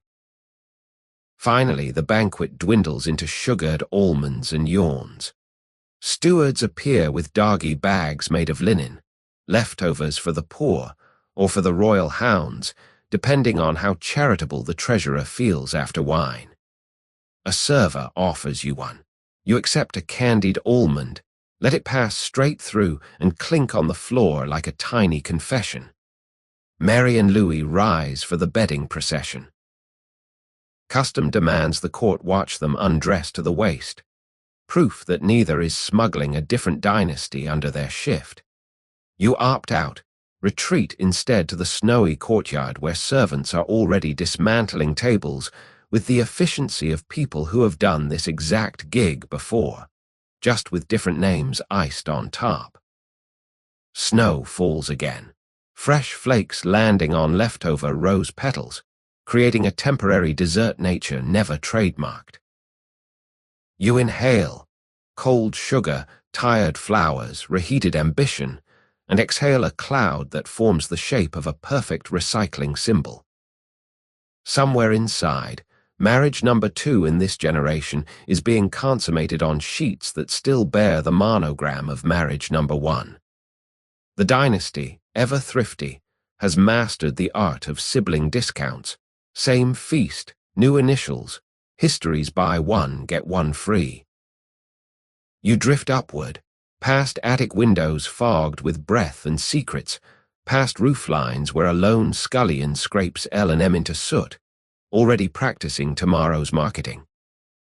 The city sleeps, snow covers the tracks, and you loyal discount shopper. Float toward the next aisle where the price tags are written in chromosomes, and the sales never end. Snow-covered Brussels dissolves into gear oil and midnight. You're yanked sideways. No carriage, no corridor, just the oily heartbeat of Prague's oldest clock tower, 1520. Gears chew seconds above your head like iron rodents. Below, in a workshop that smells of brass filings and burnt midnight, sits Master Hanush. The clockmaker history will later accuse of sorcery, and the city will reward by blinding him. Spoiler. Not yet. Relax. He's hunched over a table littered with cogs the size of coins and coins the size of cogs, currency and chronology overlapping. You settle on a rafter shaped like a gargoyle with toothache and watch. On the bench, a miniature astrolabe, a half-eaten rye roll, and a family tree of the Habsburgs drawn on parchment so long it doubles as a table runner. The tree is pruned into an espalier, branches flattened, crossed, retied, until the whole thing looks like a topiary having an identity crisis. Hanush mutters, "They keep marrying each other, soon the gears will simply gum up." He taps a caliper against a gear. The metal rings like a tiny cathedral bell. You feel the sentence settle into prophecy. A knock. Enter Ferdinand of Habsburg, Archduke, younger brother of Charles V, professional spare heir. He's 27, jawline still under factory warranty. Eyes bright with the curiosity of someone who's been told the universe is a mechanism, and he might be handed the crank. "Master," he begins, removing a glove so freshly perfumed it could file taxes, "I require a device, something that demonstrates the harmony of empire, the inevitability of succession, and fits on a mantle." Hanush raises an eyebrow capable of independent leverage. Harmony, inevitability, mantle, anything else? Perhaps it makes breakfast. Ferdinand laughs the Habsburg laugh. 2 parts charm, 1 part sinus. If it could predict breakfast, I'd marry it. The clockmaker gestures toward the family tree parchment. Your kin already interlock like badly cut keys. 1 more duplicate tooth and the whole movement jams.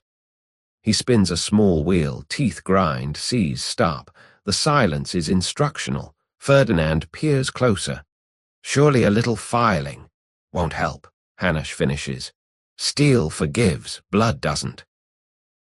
He lifts a tiny ratchet, holds it to candlelight. I can build you a globe that turns by clockwork. Kings rise, kings set, but cousins. He lets the gear drop. It clatters like dry bones. Cousins keep the same face coming around. Eventually, the spring coils back into itself. You feel the room tilt. Even shadows lean in to listen. Ferdinand, unsettled, changes tactic. Prophecy loves a wager. He places a gold écu on the bench. Build the device. If it runs 50 years without stopping, the coin is yours and I'll petition the emperor for your patronage. If it breaks, blind me, burn the plans, standard municipal gratitude. Hanush finishes deadpan. He's heard the legend of his own future. He's just not scheduled to care about it yet. Ferdinand leaves, cloak swirling enough dramatic air to power a small organ. The door thuds. Master and ghost are alone. Hanush lifts the coin, bites it, sighs.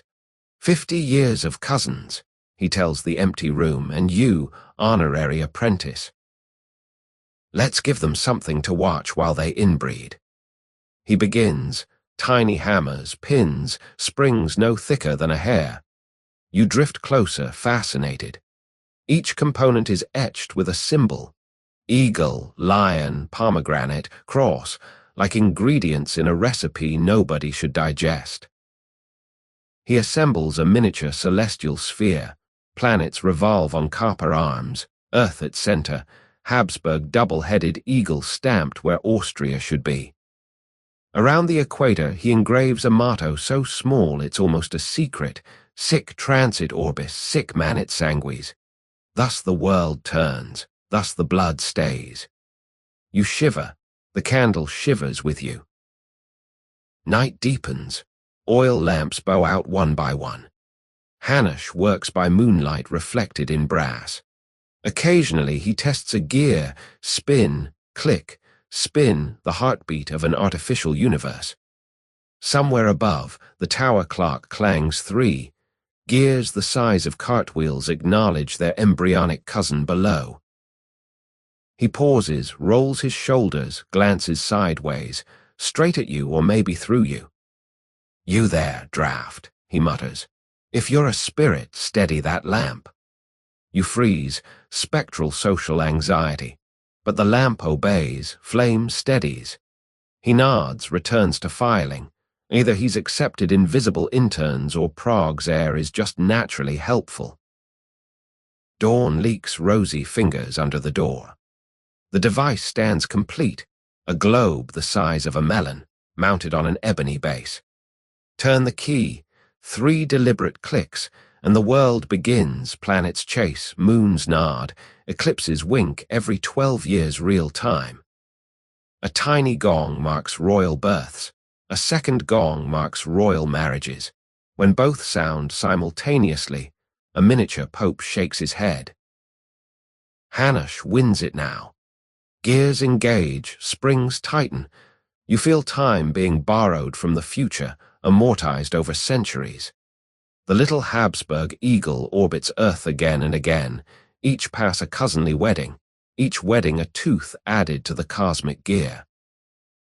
Finally, the spring reaches maximum tension. He releases the key. Motion begins, smooth, hypnotic, inevitable. You watch the Earth rotate exactly once. On schedule, the eagle kisses its own tail. Click, around again. Click, around, click. The rhythm lulls you, the way a lullaby in a language you don't speak can still rock you to sleep. Hanush exhales, satisfied and exhausted. Run for 50 years, he whispers to the machine, and when you stop, may someone remember why. He glances up, again that uncanny directness. And you, draft, remember the sound. That's the sound of a family eating its own tail. You tuck the click, click, click into the folds of your non-existent memory, already knowing it will echo forward into every cousinly kiss, every inherited chin, every closed locket that can't quite close. Outside, Prague's great clock strikes 6.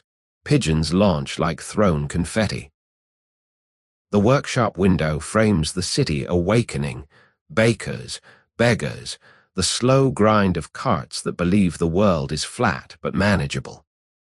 You back away from the table, careful not to bump the device. The little eagle keeps circling, circling, circling. Each rotation a gentle prophecy that the gears of empire will keep turning until they meet themselves coming back, greet themselves with a kiss, and jam mid-embrace. You slip through the wall into morning. Behind you, the key sits in the lock, glinting like a dare. The clicking fades but doesn't stop. It's simply waiting for history to catch up. Somewhere in the future, a blind craftsman will curse the day he wound a spring too tight. Somewhere further still, a modern tourist will photograph this same globe and call it quaint. But you, hovering between centuries, carry the click forward, a pocket watch heartbeat reminding you that every time the family tree folds back on itself, another tooth snaps, another spring coils, and the melody of monarchy becomes a stuck record playing the same cousinly chorus forever. The click, click, click of Hanush's prophecy fades beneath a sudden, irreverent trill, high, sweet, and entirely off-key. You're yanked sideways through stone and century, popping out into 1531, Ferdinand I's coronation banquet in Aachen. The room is a glittering lung of candlelight and bardy heat, but the sound that greets you is pure, uncensored bird, a canary lemon yellow against crystal, perched inside the main chandelier like a tiny, feathered heckler. It sings again, misses a note by a full semitone, and the orchestra, already nervous about following a Habsburg cue, falters. Violins skid. A sackbut player gulps air, the conductor freezes mid-swish. Nobody looks up yet. Chandeliers are expected to sparkle, not critique. You float closer. The bird tilts its head, observes the crowd with the beady satisfaction of someone who knows they're live tweeting the event with 0 followers and still doesn't care. Ferdinand, 28, freshly crowned King of the Romans, title courtesy of family coupon, sits beneath the offending fixture. Every time someone says incest, the canary chirps, loudly, accusingly. So far that's 3 times, once by the herald reading titles.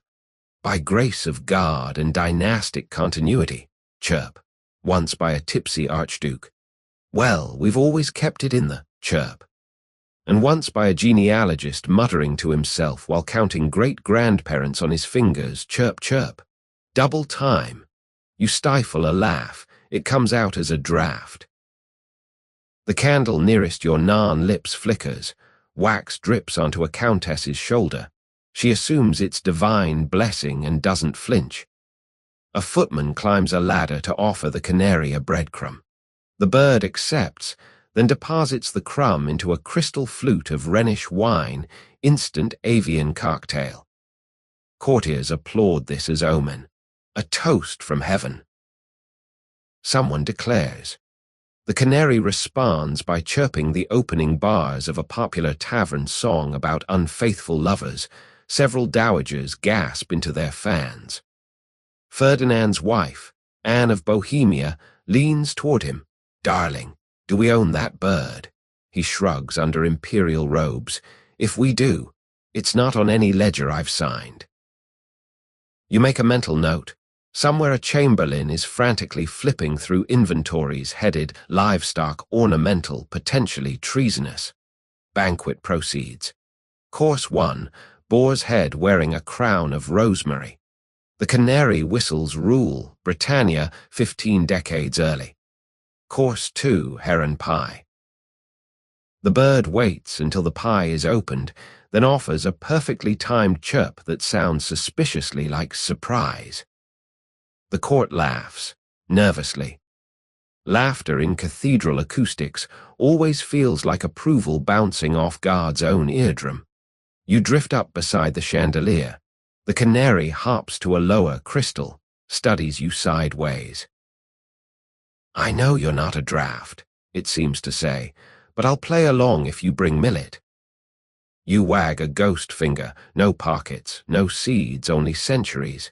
It sighs, an impressive feat for lungs the size of peppercorns, then belts another off-key trill that makes a nearby violin string snap out of sympathy. Below, the genealogist stands again, parchment in hand, ready to toast the perpetual union of august houses. Chirp. This time the entire hall looks up. The bird takes a bow, fluttering wings like a curtain call. Laughter ripens into applause, scandal morphs into entertainment. Ferdinand, ever the PR opportunist, raises his goblet to our candid choir. The hall echoes, choir, choir. Instant rebranding. Anne whispers, "Should we name it?" Ferdinand, "If it keeps singing, we'll knight it." You picture a tiny sword touching tiny shoulders, feathers everywhere, but prophecy rarely settles for cute. The genealogist, emboldened by wine, decides to recite the full lineage, 30 names, all cousins looping back like a bored river. Every time he pronounces Maria, or Ferdinand, or Habsburg, the canary chirps, creating a percussion track to ancestry.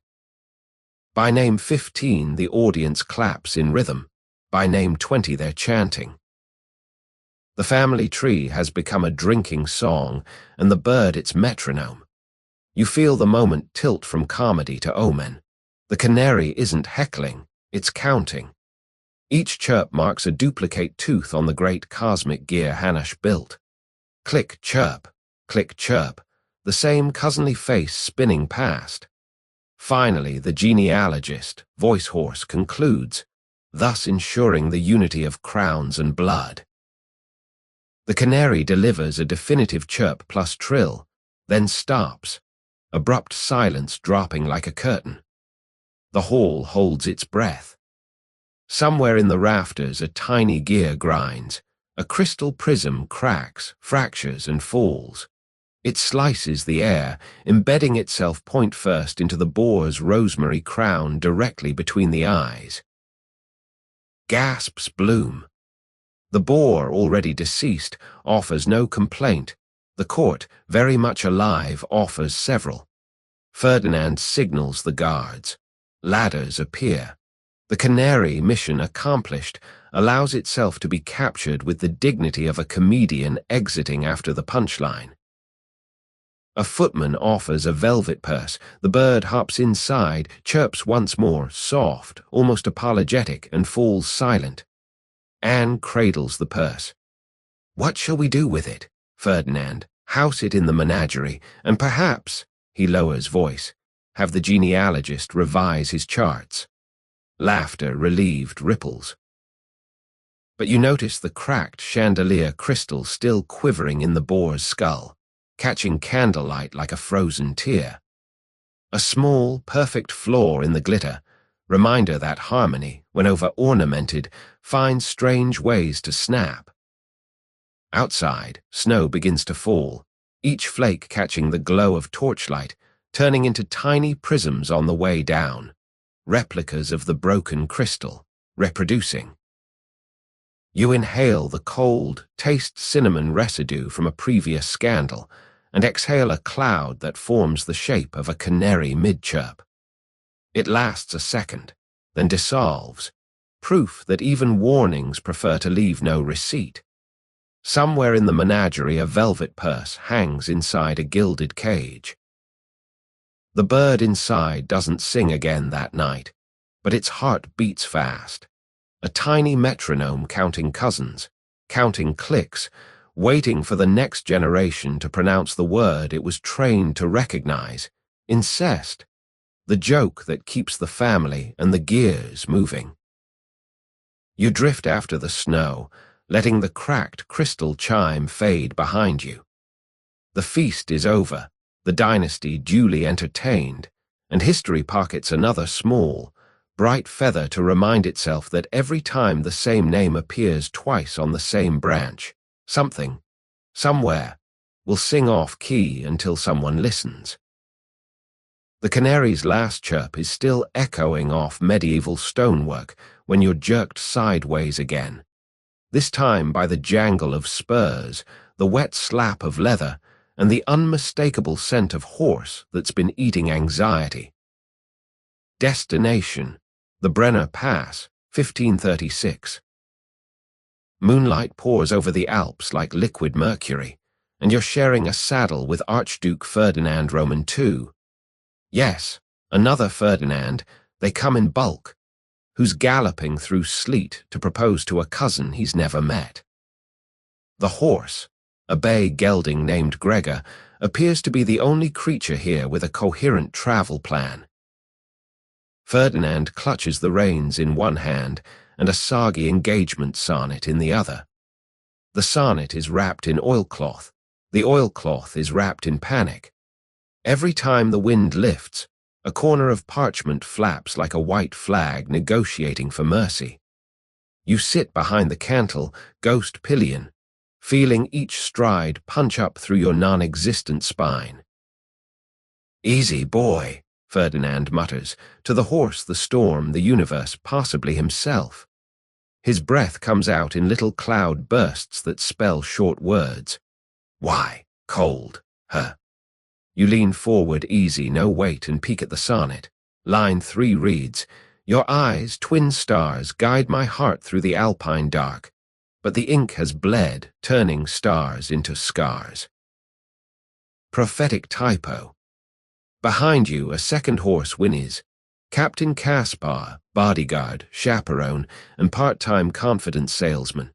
He shouts over the wind, "Your Highness, we could stop at the monastery. Warm wine, hot soup, existential counsel."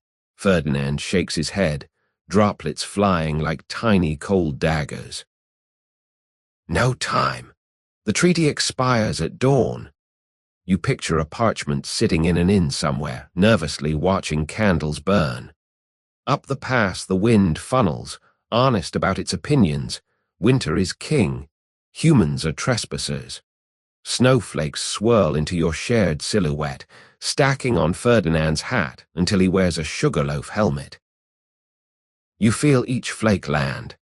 No skin, yet the cold registers, like history itself applying pressure. Gregor, the horse, suddenly skids, hooves spark on bare rock. Over the edge, a gorge so deep you can hear stones hit bottom several seconds after they've already scared themselves.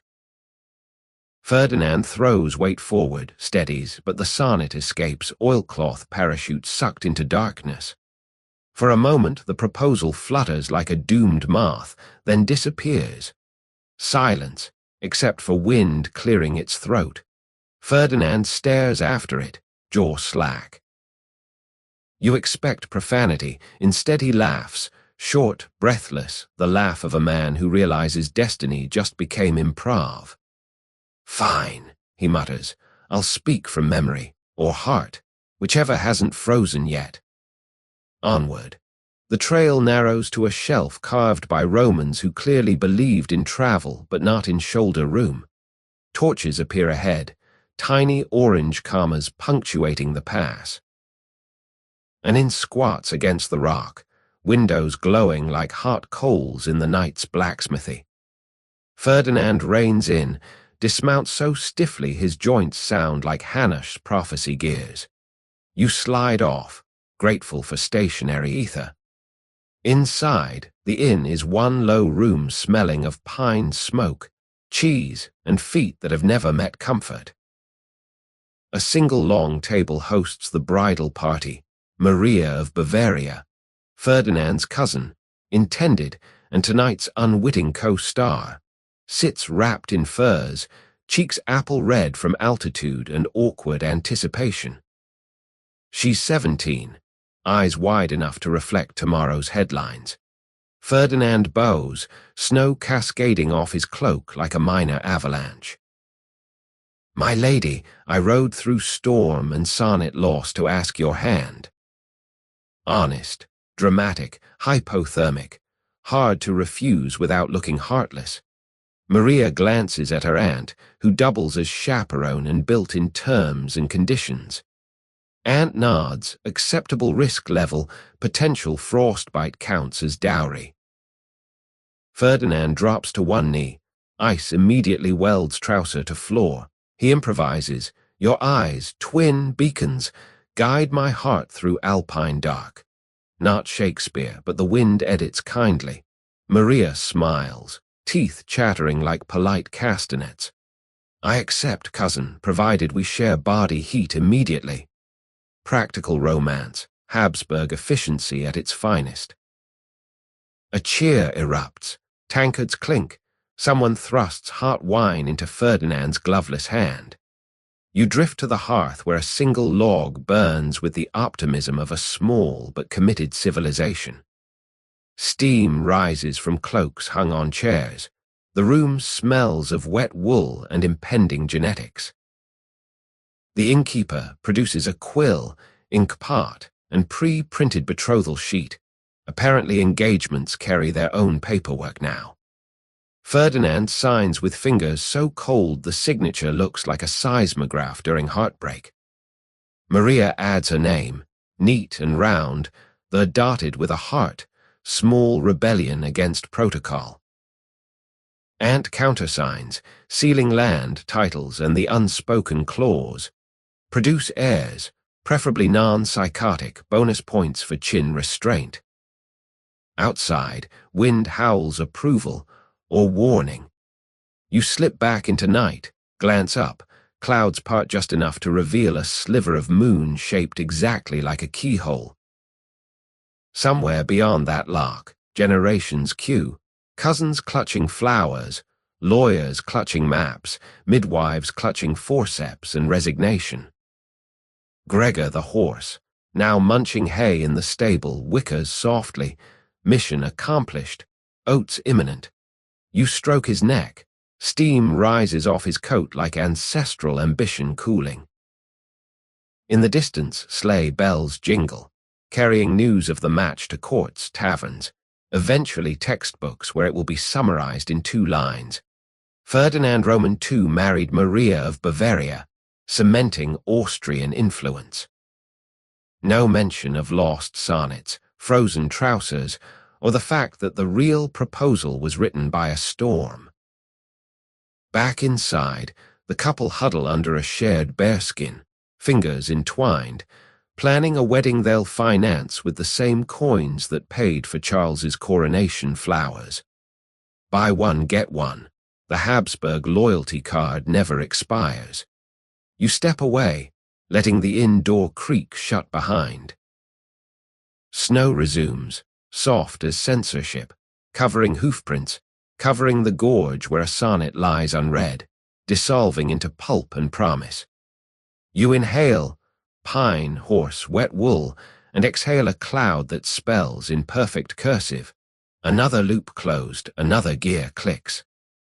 Somewhere in Prague, a tiny mechanical eagle twitches, feeling the cousinly torque increase by exactly one engagement.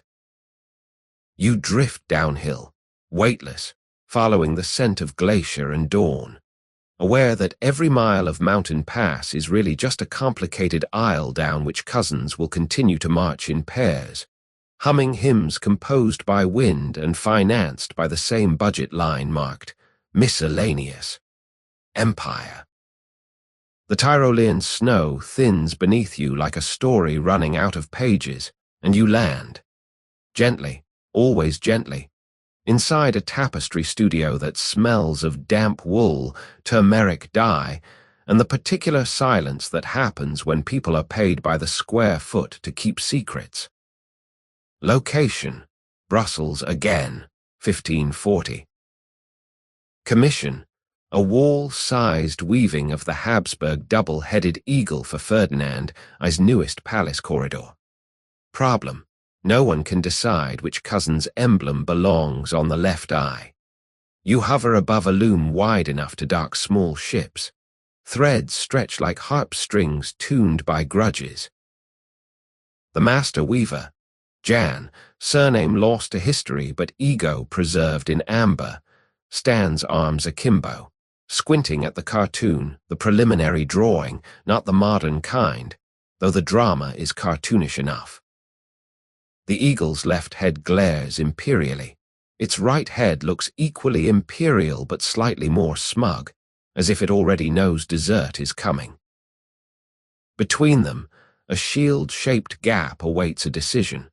On a nearby table lie 3 candidate designs: a tiny lion rampant, Bohemia, cousin Ferdinand Roman II pick; a pomegranate quartered Mary of Hungary's nostalgia veto; a fire steel and sparks, Charles Viticus brand, literally. He insists it represents the forge of empire. Everyone else suspects it represents Charles. Jan paces. Each step crunches fallen threads, the occupational confetti of indecision.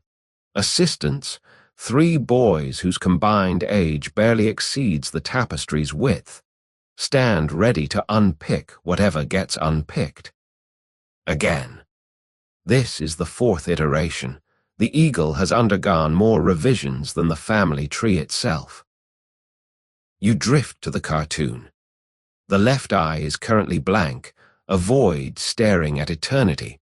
Someone has penciled a tiny question mark inside it. You fight the urge to doodle an answer, temporal non-interference, remember, and settle for blowing a speculative draft across the table. The lion's sketch flutters, briefly occupying the void. Jan seizes it, holds it up. Lion, he hazards. Assistant 1, whose apprenticeship includes morale management ventures. Lions eat pomegranates, so we defend 2 cousins at once. Efficient but lethal. Jan groans, rakes hair already thinning from thread pull anxiety. Enter Aunt Catherine. Yes, her again, eyebrows freshly sharpened on fiscal whetstones. She inspects the loom like a general reviewing troops made of yarn. Still undecided, she sighs, the question landing with the weight of unpaid invoices. His Majesty grows impatient. And cold, this corridor drafts. Jan explains the trilemma. Catherine lifts the fire steel sketch, holds it to candlelight. Charles will soon abdicate. Do we embroider a sunset? She sets it down, picks up the lion. Ferdinand Roman II guards the eastern marches. One does not hand the watchdog a blind eye. Finally, the pomegranate. Sentiment, she murmurs, is cheaper than cavalry but harder to unpick. She returns it to the table, unsaid, undecided. You notice her sleeve bulge, same ledger from the secret closet, apparently mobile now. She extracts a tiny notebook, scribbles coefficients, military support lion, trade routes pomegranate, imperial ego fire steel. The math is invisible, but you smell graphite and strategy. Result, tie. She snaps the notebook shut. Continue weaving the body. Leave the eye blank.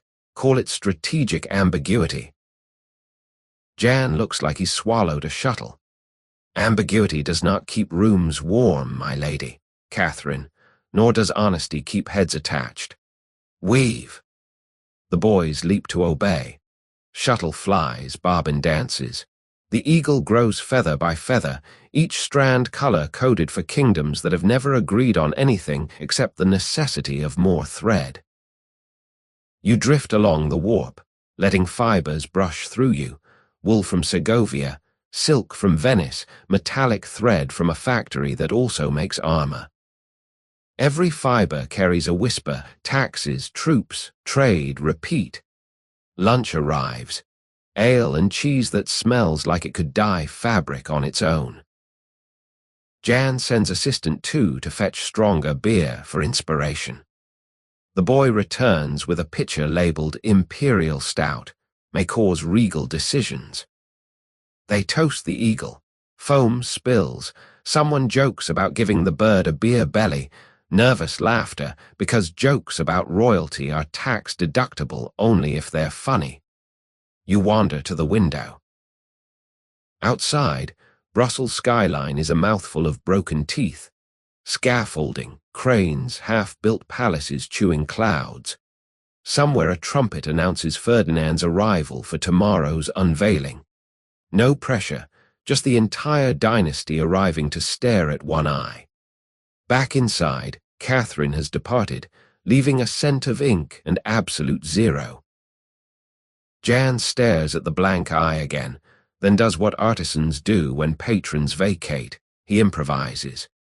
He picks up a needle, threads it with the thinnest gold, and begins a single stitch shaped like a teardrop. You watch, fascinated. Neither lion, nor pomegranate, nor fire steel, just a gold drop caught mid-fall. Assistant 3 gasps. Is that allowable? Jan shrugs. Eyes water. Empires weep. If they ask, it's symbolic humidity. He continues, fills the tear with microscopic rays so it resembles a tiny sun setting inside the eagle's head. The effect is haunting. The left eye now looks like it's watching tomorrow and finding the forecast wanting. You feel the moment lock into significance, not ambiguity, not strategy, but prophecy. The tear is the hinge Hanash predicted, the drop that signals the gear about to slip. One eye surveys the world, the other mourns what the survey will cost. Night creeps in. Boys slump over bobbins. Jan covers the loom, locks the studio, pockets the needle like a conspirator. You stay behind, alone with the tapestry's breathing bulk. In moonlight, the tear glints, soft, persistent, the color of every sunrise an empire promises but never quite delivers. Snow starts outside, tapping windows like sensors asking to be let in. You reach out, touch the tear, gold thread warm from reflected candle nobody lit. It hums, faint mechanical heartbeat. Somewhere in Prague, Hanash's clock eagle clicks. Here, the woven one answers, a cross-stitch telemetry linking gear to gauze, metal to myth. You back away, letting darkness fold the scene into itself. Tomorrow the court will applaud. Catherine will frown but accept the tear as marketable melancholy. And another generation will walk beneath a double-headed eagle that already knows how the story ends. One eye on the map, one on the exit wound. Outside, snow thickens, covering scaffold, city, and soon the studio's skylight. Erasing footprints, erasing indecision, preserving only the gold glint deep inside woolen shadow. You rise through the drift, carrying the tears after image like a tiny sun in your pocket of nowhere, aware that every stitch forward is also a thread back, pulling the same blood, same blink, same inevitable weep through centuries that haven't yet learned to name what they're losing. The tapestry's gold tier glints one last time in your mind's rear-view mirror, then dissolves into the softer, closer shine of a single candle flame cupped inside a lady's palm. You're in Prague Castle, 1548. After midnight hush, cedar-paneled dressing room, and Anna of Bohemia. Yet another Habsburg cousin, yet another fiancée trying to perform origami with her own reflection. On the vanity, an oval locket no bigger than an apricot kernel, lid flipped open like a yawn that has forgotten how to end. Inside, 4 miniature portraits already jostle for elbow room. Charles V, her uncle, retired emperor, chin famous. Ferdinand I, her father-in-law-elect, eyebrows formidable. Maximilian Roman II, her betrothed, current age work in progress.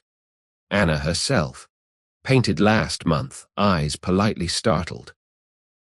The problem, the lid refuses to click shut.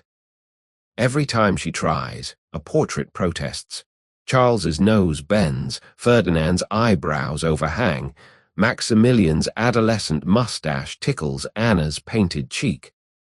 It's a family tree attempting physical compression and failing like a suitcase full of elbows.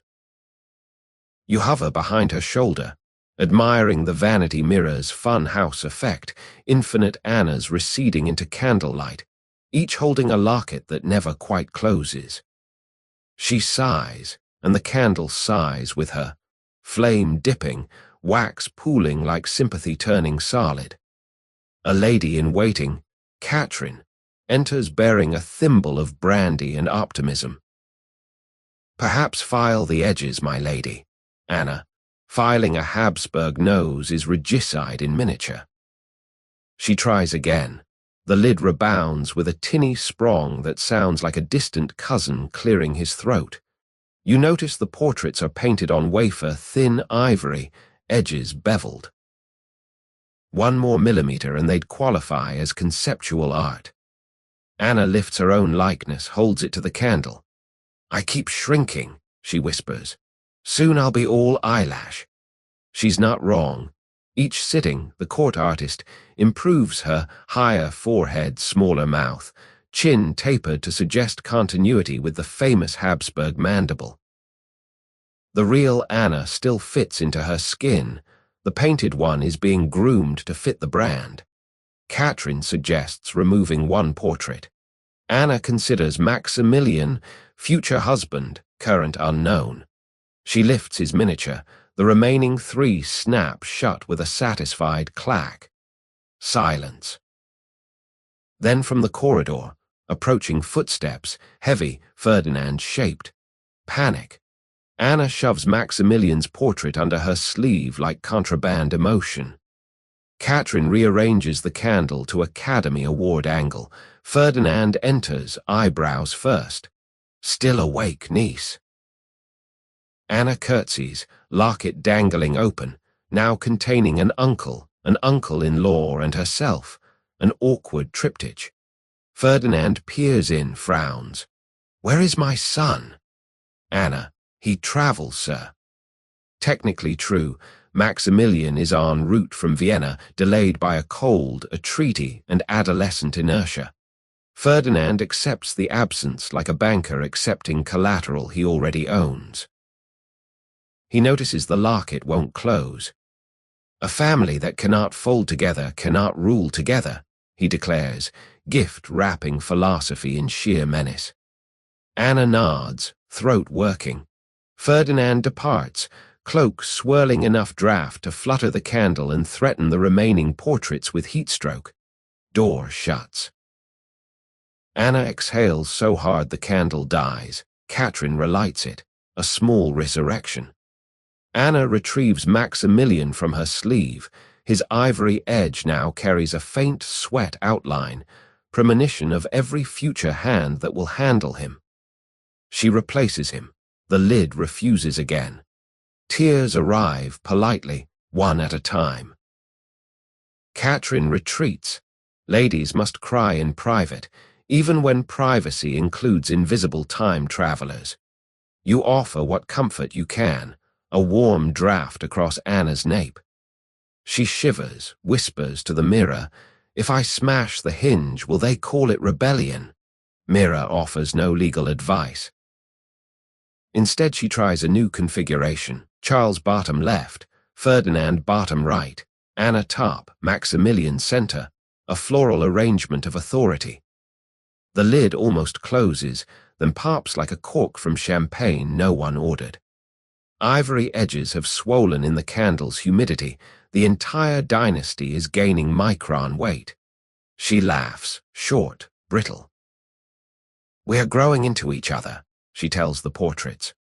"Soon there will be room for only one face," repeated. The sentence lands so hard even the candle flame bows. You glance at the mirror's recursion, infinite lockets, infinite Annas, each trying to shut the lid on the same four faces. Somewhere down that corridor, a future child is already practicing the same gesture, same sigh, same microscopic expansion of ivory. Anna sets the locket on the table, open, defeated. Wax drips onto the vanity, forming a tiny golden pool. She appends the locket. Portraits slide out like overstayed guests.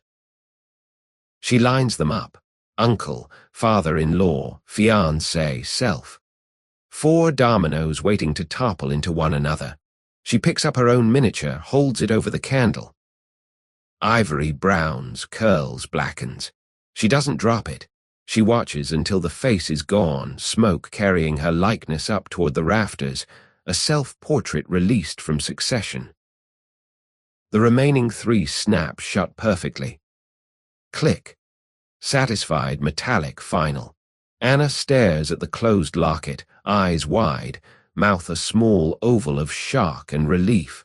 From the corridor, silence. No footsteps, no condemnation, just the hush of a house that has learned to accept edited manuscripts. She pockets the charred remnant, swallows the taste of burnt future, and whispers to the dark, "There. Room for everyone." Katrin returns, sees the closed locket, smiles as if victory is routine. She doesn't notice the blackened flake stuck to Anna's thumb, a fingerprint of a woman who just deleted herself from inside her own jewelry. You back away, passing through mirror, candle, wall, until you hover above the castle roof. Snow begins, soft eraser on parchment. Below, Anna's window glows. Inside, a locket rests closed, 3 faces breathing shared oxygen, 1 face set free. You exhale. Your breath forms a miniature ivory oval in the air, blank, weightless. It drifts upward, a face waiting to be painted or not. Somewhere in the mechanical globe in Prague, a tiny gear skips a tooth, just one, feeling the subtraction. The dynasty continues, slightly lighter, slightly lonelier, still clicking, still closing, still making room for the next portrait that may or may not fit. The charred flake of Anna's likeness is still drifting upward like a tiny black snowflake when the corridor you're in exhales saffron and candle smoke and dumps you. Gently, always gently, onto the edge of an enormous 4-poster bed in the Alcazar of Segovia, summer 1550. The bed is the size of a modest principality. Its curtains are Valencia silk the color of blushing paperwork. Inside this mobile nation-state lie 2 figures: Philip, Prince of Asturias, soon to be Philip Roman II of Spain, and Maria Manuela of Portugal, his first cousin and brand new bride. They are fully clothed, flat on their backs, staring at the embroidered canopy as if it contains tomorrow's footnotes. You settle on the bolster like a bilingual conscience. The room smells of orange water, beeswax, and the particular silence that descends when 2 teenagers have been handed an empire and told to multiply. Maria whispers first, voice soft as the pillow's embroidery floss. "How many times do we have to do it?" Philip. "Do what exactly?" Maria. "The succession. Uncle said we must secure the succession." Philip clears throat, sounding like a regal filing cabinet. I believe it involves kissing. And then paperwork. You stifle a laugh. It escapes as warm draft that billows the curtain. Both cousins flinch, then decide monarchs are above drafts and continue. Maria produces a pamphlet on the godly duties of matrimonial concord, author anonymous, illustrations optimistic.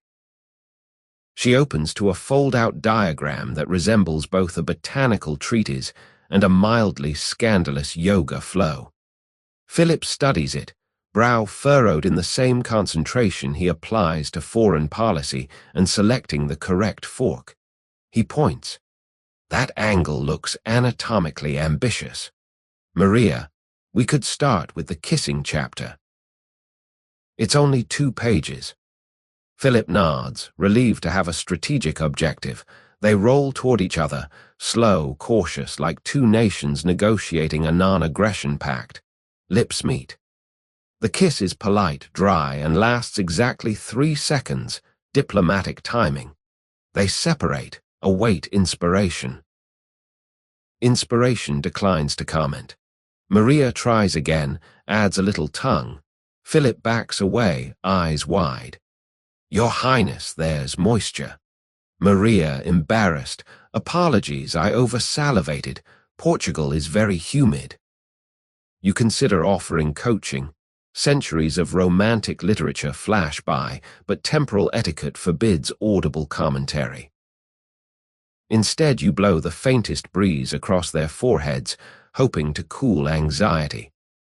Philip sits up, adjusts nightshirt embroidered with the entire Order of the Golden Fleece, sheep everywhere, none offering advice.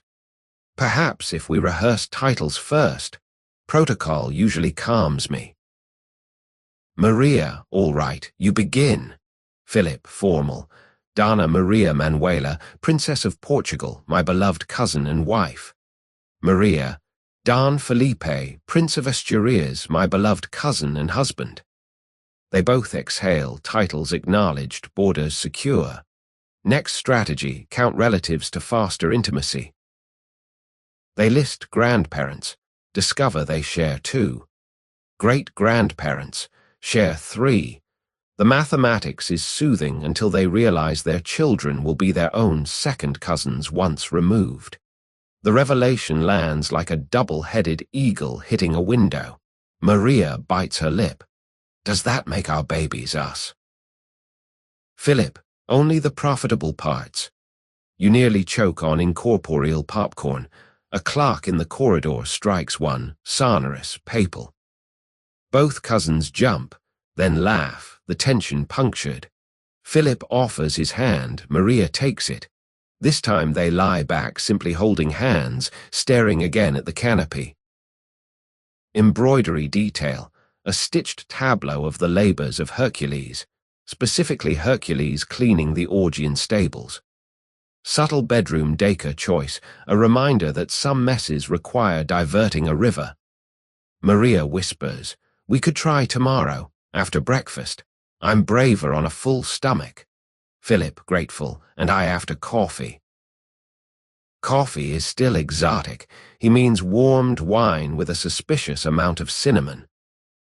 They agree to postpone consummation to a more tax-efficient fiscal quarter. Relief floods the bed like a treaty signed without bloodshed. Conversation turns practical, Maria. Which side of the bed is Spain? Philip, left. Portugal, right. Neutral zone down the middle, Papal States. She giggles. The sound is young, unburdened by genealogy. You feel the room relax, curtains exhale. On the nightstand, a document awaiting signatures, official notification that conjugal duty was performed satisfactorily, predated for ecclesiastical convenience. Philip eyes it, grimaces. We could sign it now. Save effort. Maria, would that be fraud? Philip, only if we get caught not being fraudulent. They decide against perjury, cousins but honest ones. Document is folded into the neutral zone, a pending amendment. Outside, Segovia's night watch calls the hour. Echoes bounce off ramparts, slip through the window, settle on the counterpane like auditory confetti. Inside, eyelids droop. Philip's breathing deepens. Maria's follows, a synchronized duet of almost snores. You tuck the curtain around them the way a parent might tuck in a question that hasn't found its answer. Their joined hands slacken but stay touching, two countries sharing a border no bigger than a palm. Before sleep claims them, Maria murmurs, half dreaming, "Do you think love is like the Indies?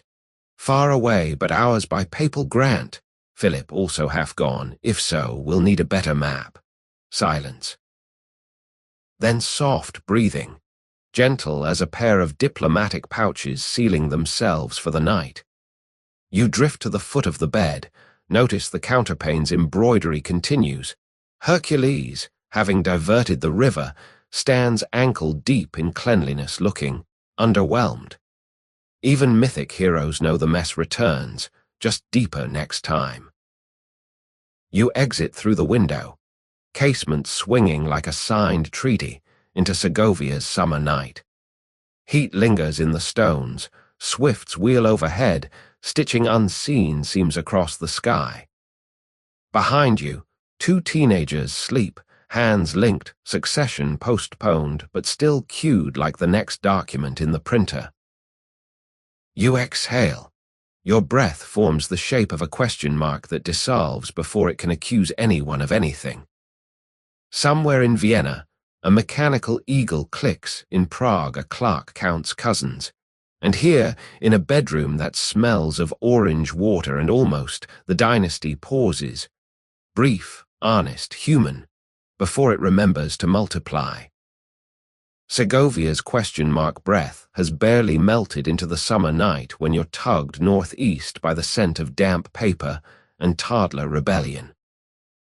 Destination, Graz, 1555. Specifically, the palace nursery where wallpaper is still a suggestion and every piece of furniture has bite marks for decoration. You arrive mid-tantrum. The tantrum belongs to Ferdinand Maximilian, age 3, half Habsburg, half Tudor. His mother is Mary of Hungary. His governess is exhaustion. He's wearing a crown folded from yesterday's marriage contract, creases sharp enough to paper-cut destiny. Around him, wooden blocks spell king in 4 languages, none of which he can spell. He stamps. The paper crown crumples at the edges, stays perched, origami with commitment issues. "I not baby, I emperor," he declares, voice carrying the authority of someone who has recently learned to use the party but chooses to forget. You settle on a window ledge shaped like a regret. Moonlight drizzles in, turning the nursery into a silver diorama, toy halberds, a rocking horse missing an ear, bit off in a previous policy dispute, and a map of Europe drawn in watercolors that still haven't dried. Borders bleed into each other like gossip. Enter the governess, Frau Blum, a woman built like a cathedral door and about as forgiving. She carries milk, a blanket, and the resignation of someone who has read every manual on child rearing and found them lacking chapter titles like "When Your Charge is Technically Already an Archduke." "Your Imperial Highness, crowns are for bedtime stories, not bedtime heads," she coos, attempting to swap the paper crown for a nightcap. Ferdinand Maximilian dodges, crown tearing slightly. "No, paper is people. Contract says I rule everything." He points to Article Roman 4, visible as a backwards mirror of crayon scribbles across his forehead, basically stick figures holding hands under a sun that looks suspiciously like a double-headed eagle with indigestion. You lean in. The crayon is still warm. He's been amending legislation mid-tantrum. Clause added, and all the cookies. Initials, FM backward. Frau Blum sighs the sigh of empires. "Paper burns, Your Highness. Better to rule in flannel than perish in parchment." Logical, maternal, doomed. Ferdinand Maximilian counters by climbing the rocking horse, brandishing a wooden sword. I declare bedtime treason. The horse rocks, the crown tilts. He looks like a living fountain titled Monarchy in Transition. From the corridor comes adult footfall, measured, booted, eyebrow first. It's Ferdinand I, the toddler's grandfather and CEO of Family Anxiety. He enters, candle in hand, wearing the expression of a man who has left a continent simmering on low heat to attend this exact moment. He surveys the scene, paper crown, milk puddle, governess curtsying mid-crouch. Grandfather eyebrows ascend. What, he inquires, voice pitched to make marble feel guilty, is the meaning of this insurgency? Ferdinand Maximilian lowers sword, but only slightly. Papa, crown fits. See. He points to the contract lines imprinted on the parchment. Says cousin here, alliance here, forever here. Forever means bedtime cancelled. Grandfather's eyes flick to the actual document. Yesterday's treaty betrothing the child to a cousin not yet weaned. He exhales through nose, the candle flame bends, apologizes, straightens. Forever, he agrees, but forever also requires sleep. Even empires snore. Toddler processes the paradox. You can almost see gears grinding, tiny precursors of Hanush's cosmic clock. Finally, I sleep with crown. Compromise, Habsburg style, negotiate until everyone loses equally. Grandfather nods to Frau Blum. She drapes a woolen cloak over the rocking horse, creating a royal tent. Ferdinand Maximilian descends, crown slightly dented, dignity intact. He allows himself to be tucked in, but only after stipulating that the blanket edge forms a border. No Bohemian troops past the pillow. Bohemia, represented by a stuffed hound, remains obediently neutral. Grandfather kisses the child's forehead, lingering on the crayon article Roman 4. Softly, so only the room hears, rule well, little cousin. Paper burns, but ink in blood takes longer to fade. He exits, cloak swirling enough draft to flutter the map. Hungary smears into Austria, nobody minds. Silence. The nursery dims to a coin slot of corridor light. Frau Blum snores in a chair, embroidery sliding off her lap, half finished, half started like most successions. Ferdinand Maximilian whispers to the dark, I keep the sun in here. He taps the paper crown. You listen. The contract crackles, fibers settling into the shape of a toddler's skull. In 15 years, those fibers will be parchment recording his election as King of Bohemia. In 25, his death in battle against the Ottomans, ink still wet. But tonight it's simply a hat that says, forever, bedtime scented with milk and crayon. You drift to the map. Watercolor Europe shivers in the draft, borders bleed faster. You place a ghost hand on Bohemia, it's still wet. Your fingertip comes away blue, gold, red, colors that haven't decided where they stop and someone else starts. Behind you, the toddler's breathing deepens, crown rustling each exhale. Paper meets dream, negotiates terms. You exit through the window. Casement swings like an unsigned treaty into Graz's summer night. Crickets chirp off-key, like distant canaries rehearsing tomorrow's headlines. Above the palace roof you exhale. Your breath forms the shape of a paper crown that drifts upward, flips once, catches moonlight and burns out before it can land. History editing itself in real time. Somewhere in the nursery a contract breathes, a child twitches, and the dynasty continues, folded, torn, but still legible under the pillow's soft jurisdiction. The paper crown's last ember has barely winked out above Graz when you're yanked sideways by the sharp, vinegary smell of turpentine and the softer scratch of squirrel hair on wood. Destination, the Royal Portrait Studio in Valladolid, 1560. The room is long, high, and lit like a cathedral that's been asked to moonlight as a theatre. Front and center stands Master Alonso Sanchez Silo, court painter, chronicler of chins, and the only man in Spain who can make humility look like it costs extra. He's squinting at his subject, King Philip Roman II, age 33, jawline already legendary, patience famously short. Between them looms a canvas the size of a Mahdist siege. Philip's face is calm, but his left eye twitches. Tiny semaphore that says, "I've governed continents today. I will not tolerate a brush-stroke mutiny."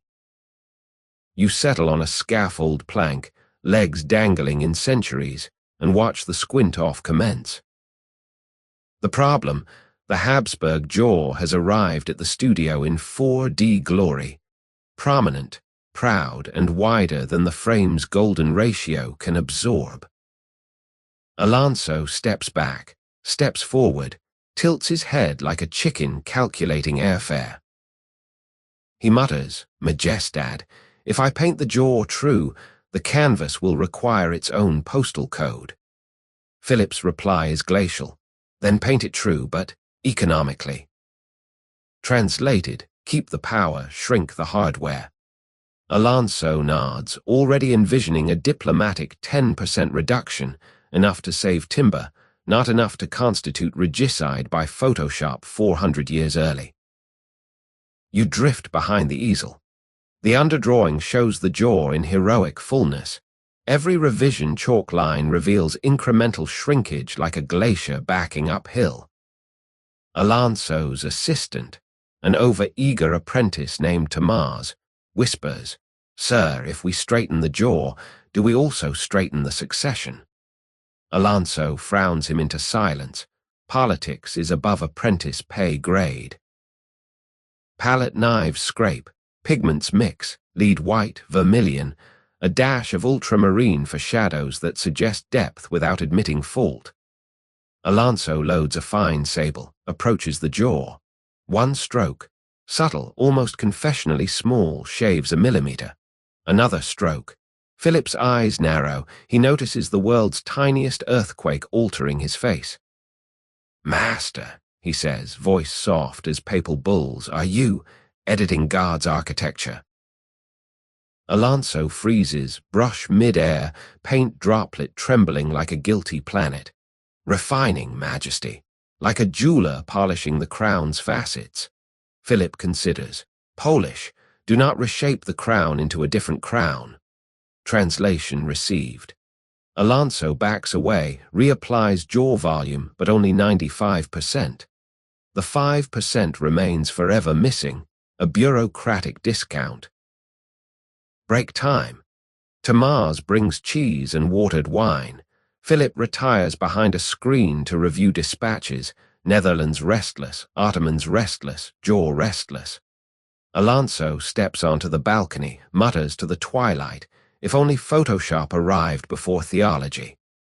You float beside him, offer spectral sympathy. He shivers, blames the breeze, continues eating cheese. Afternoon session. Lighting adjustment. Mirrors are angled to flatter the royal chin while still suggesting verisimilitude. Alonso paints highlights along the jaw's edge, tricking the eye into reading depth instead of width. Early contouring, courtesy of optics and flattery. Tomás, emboldened by lunch, asks, "Master, will future painters shrink jaws further?" Alonso chuckles. "Future painters will shrink whole dynasties into miniatures. We are the gatekeepers of proportion. Posterity will thank us for mercy." He doesn't believe it. You hear the tremor. Behind the screen, Philip sneezes, dispatches scatter. Alonso seizes the moment, quick dab, jaw reduced another micron. The king returns, portrait and painter compose themselves. Evening approaches. The face is nearly finished, regal, pious, jaw magnificent but not cartographic.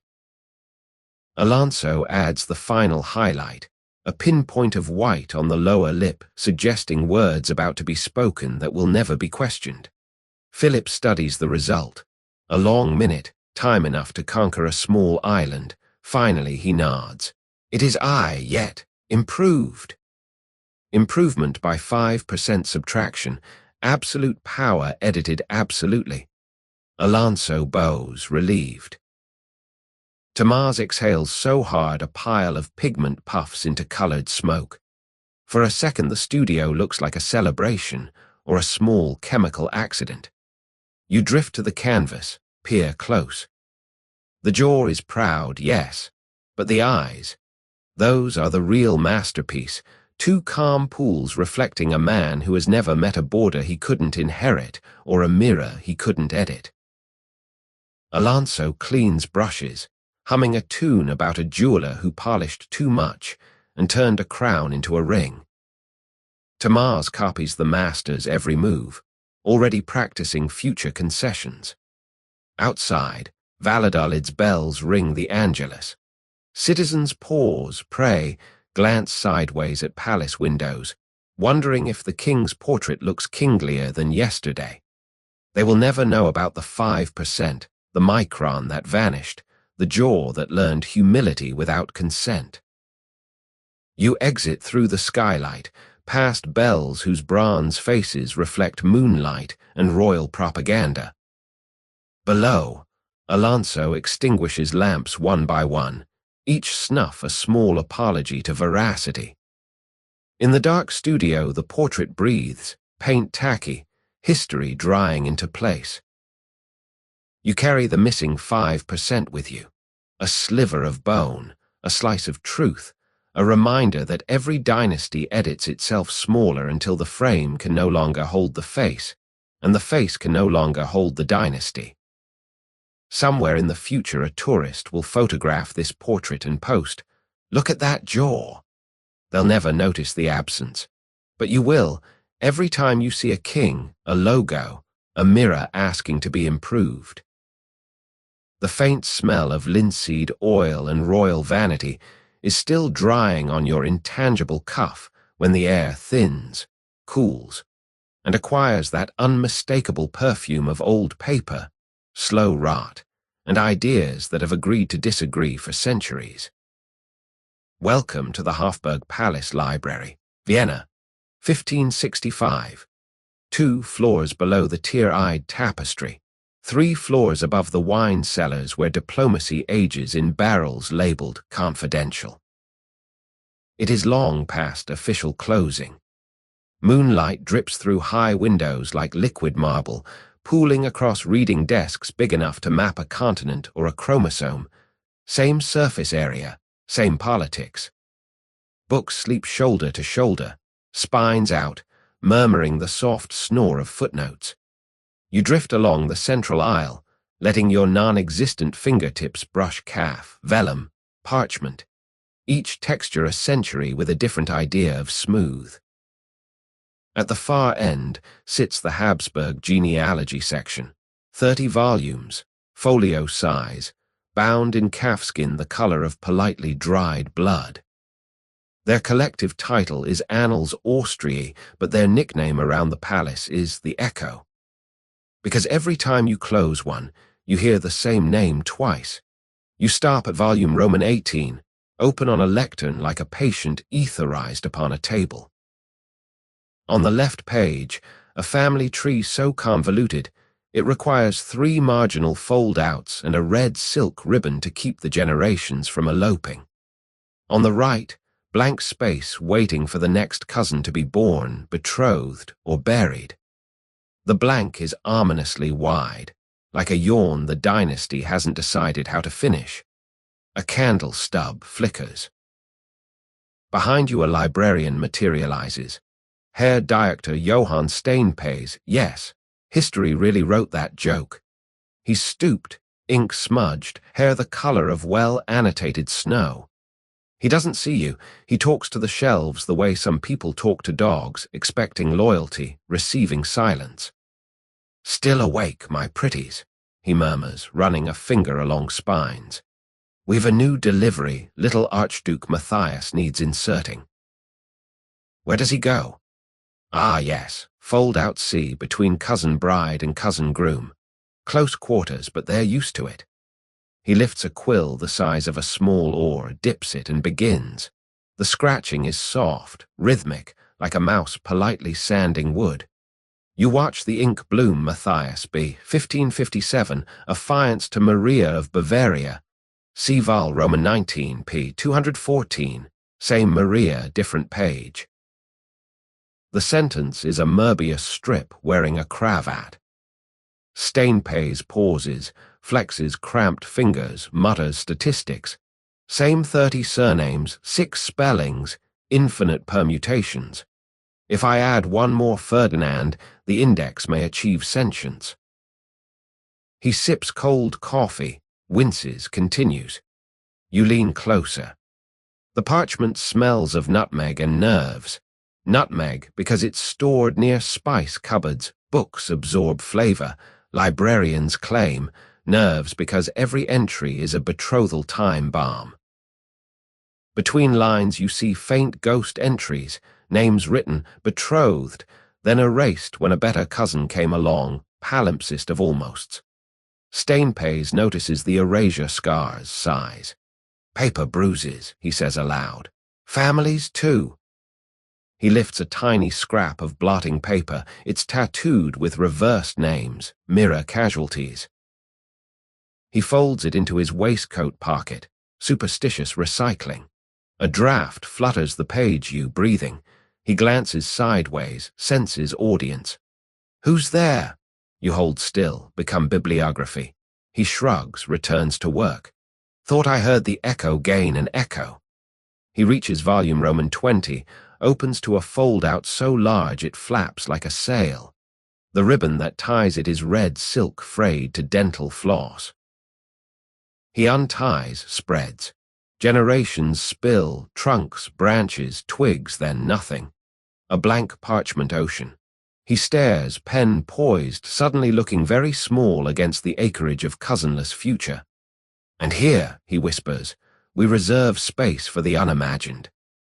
The sentence sounds like prayer or apology. He caps the quill, unwilling to commit prophecy tonight. Instead he performs nightly ritual, walks the aisle, straightens crooked volumes, whispers titles as if tucking children into bed. Good night, Chronican, sleep tight, genealogia, no eloping. Books respond with the soft creak of leather accepting discipline. You follow, listening. Each spine releases a sigh when pressed back into line, a collective exhalation of centuries. 30 surnames exhale at once. The air fills with the scent of nutmeg, candle smoke, and resignation. It smells like every bedtime you've ever had, only indexed. Steinpays reaches the great globe cabinet. Inside, a 17th century mapamond showing the world as a Habsburg picnic blanket. He opens the door. The hinges squeak like tiny cousins arguing. He rotates the globe until Austria sits at eye level, taps it gently. Still turning. Good, keep going, we'll catch up. He closes the cabinet, turns, and freezes. On his desk lies the red ribbon from volume Roman 20, tied now into a perfect lover's knot. He didn't tie it. You didn't either. You're incorporeal and romantically inept. The ribbon has formed the knot itself, fiber negotiating with fiber, a cousinly embrace. Steinpays approaches, unease softening into wonder. Autopilot, he murmurs. Or has the family finally learned to tie its own shoelaces? He unties the knot, gently, as if afraid to wake someone. The ribbon straightens, passive again, but a single red thread now trails across the page, spelling a word in cursive too faint to read. He follows it with finger, then with eye, then with heart. Whatever he sees makes him close the volume without finishing. He snuffs the candle, darkness pooling like ink that's decided to write the night itself. You're left alone with the library's breathing. In blackness, the books whisper, 30 surnames, 6 spellings, infinite permutations, soft as a lullaby whose chorus is always cousin. The collective sigh rises, folds you into it, and for a moment you are simply another syllable in an echo that never quite ends. Somewhere above, in the palace proper, a baby cries, "New entry, blank page, fresh ink waiting." The library hears, exhales again, and the sound is exactly like a page turning without hands.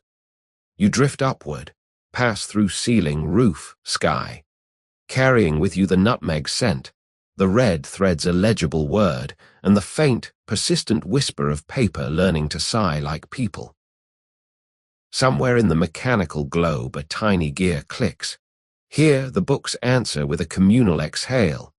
Two archives, one breath, the dynasty keeping its accounts in opposite directions. Behind you the windows darken, the ribbon lies still, and the echo gains one more syllable.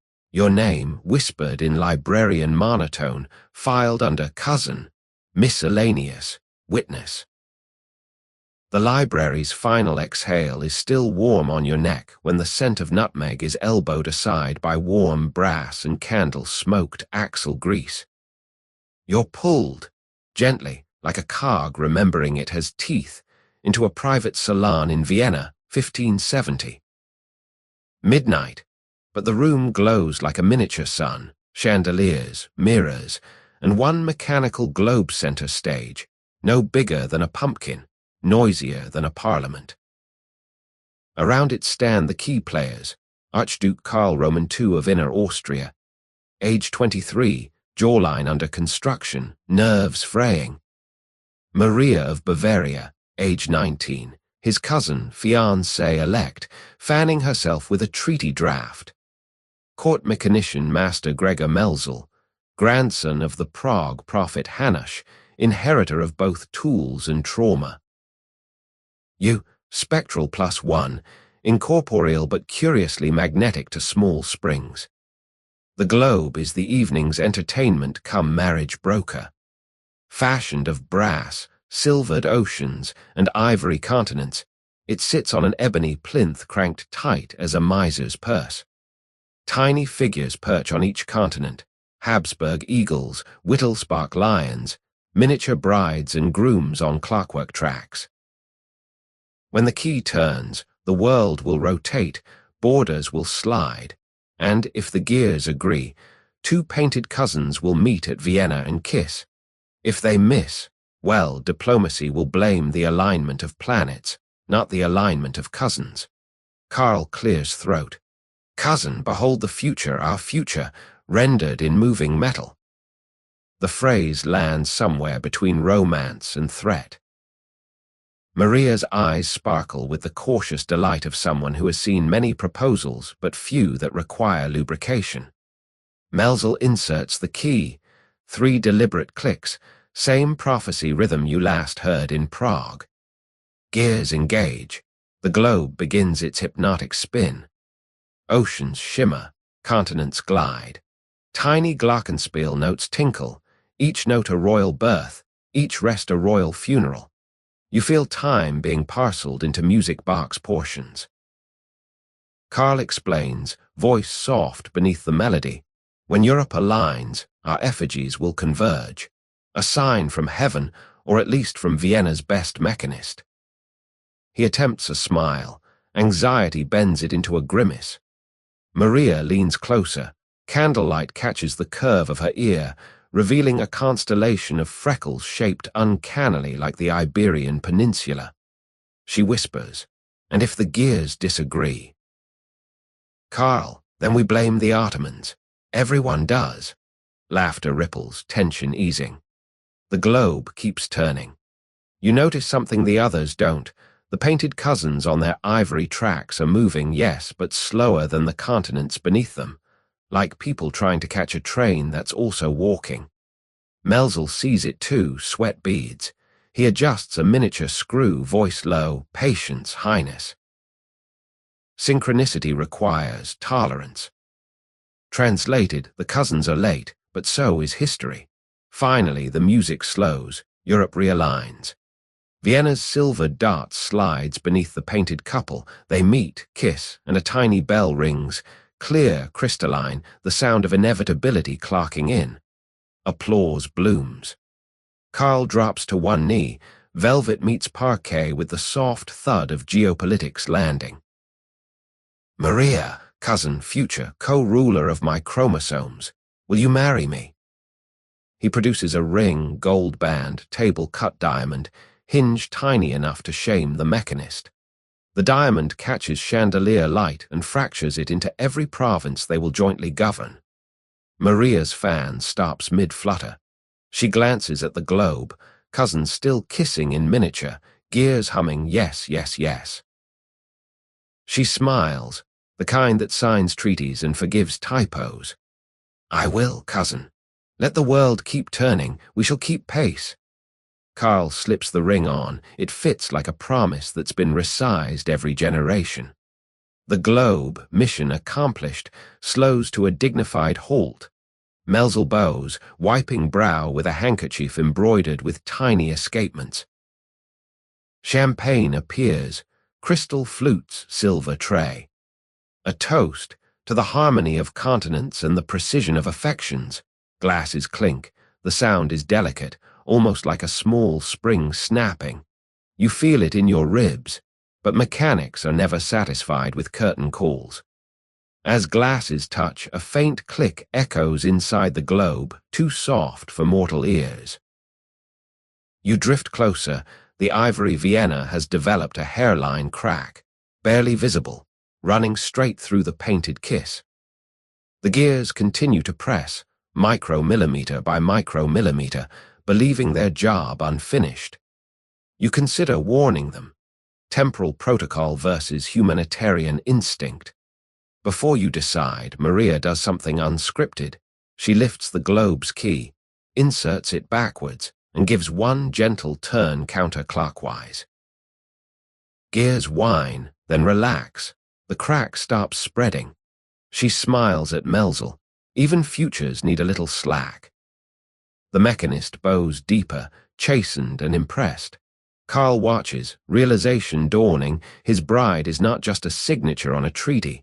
She's the safety valve the dynasty forgot to install. Pride flickers across his face, followed quickly by the quieter glow of relief. Guests drift toward dessert. Violins strike up a slow pavane. The couple place the globe on the mantel, its cracked kiss glinting like a secret they've agreed to keep. You linger, listening to the relaxed tick-tock, a heartbeat no longer racing toward proposal but pacing toward marriage, children, inheritances, fractures. Outside, snow begins, soft censorship of footprints. Inside, dancers form pairs, bow, circle, repeat. Human gears practicing the same rotations. You exhale. Your breath forms a tiny key shape that drifts toward the globe, slips inside the crack and melts, cooling metal, quieting stress. No one sees. Everyone feels the room relax a degree. Later, when the salon empties and servants snuff candles, the globe sits alone, ticking contentedly. The crack remains, a silver vein reminding the mechanism that harmony is sometimes a negotiated pause, not a permanent alignment. You rise through ceiling, roof, sky, carrying the faint chime of a cousinly kiss that almost missed, the soft click of a spring learning forgiveness. Somewhere in Prague, Hanush's descendant feels a gear skip, then correct. Vienna whispering across the miles. We found the slack, we found the slack, we found. Snow thickens, covering palace, city, continent. Beneath the white, gears turn, cracks breathe, cousins keep pace. And the world, slightly cracked but still revolving, continues its patient spin toward the next proposal, the next repair, the next gentle backward turn that keeps the whole clock from seizing. The cracked but relieved kiss of the mechanical globe is still ticking in your pocket of nowhere when the scent of old parchment, wet ink, and existential fatigue drags you east, through moon-drenched snow, through the soft snoring of Vienna's rooftops, until you land inside a scriptorium that feels like the inside of a monk's headache. Location, Abbey of Melk, 1577. Time, the hour when even candles yawn. Cast, Brother Conrad, chronicler, indexer, and insomniac extraordinaire. Prop, 1 Liber Genealogicus Imperialis, a manuscript so bloated it requires its own stool. Problem, the index ends at Maria, see more, but there is no more. The page is simply gone. You hover above the lectern like a bookmark that's lost its place. Brother Conrad peers at the vacancy, quill trembling. He whispers, "Where art thou, cousin?" A line that would be funny if it weren't delivered in the tone of a man whose salvation depends on footnotes. Behind him, shelves sag under generations of Habsburg paperwork, dowries, baptisms, proxy weddings. One parchment labeled Treaty of Perpetual Cousinhood, Draft 14, never ratified because someone married the wrong Maria. Dust floats like tiny galaxies. Each speck is probably a dissolved ancestor. Conrad lifts the stub of the missing page, sniffles. "I copied thee myself, 1549. Now thou art vanished like last year's indulgences." He crosses himself, then crosses the crossing out, not sure which penance applies to bibliographic bereavement. You lean in. The tear is clean, too clean for worms, too precise for time. This is surgical. Someone removed an entire cousin, and the family tree is now a family stump. A door creaks. Enter Brother Benedict, novice, insomniac in training, carrying candle and suspicion. "Still awake, Brother Conrad. The index haunts me. Without more, the Maria hangs unfinished, like a rosary missing a decade." "Benedict, perhaps the page eloped." Joke lands. Both monks flinch. Eloping pages sounds too much like eloping cousins, a genre they index daily. Conrad produces a replacement sheet, mixes ink, begins rewriting from memory. Maria of Bavaria, B. 1551, affiance to Archduke Karl Roman II d. 1608 issue, see appendix yet unborn. He pauses, whispering, "But which Maria? There are 3. Ink pools, confused. You notice something he doesn't. In the margin of the previous page, tiny pin pricks form a shape, a lion rampant wearing a question mark. The same watermark appeared in Aunt Catherine's ledger, in the tapestry tier, in the mechanical globe's cracked kiss. A sigil for cousin under review. Someone high up, eyebrow level, is redacting relatives in real time.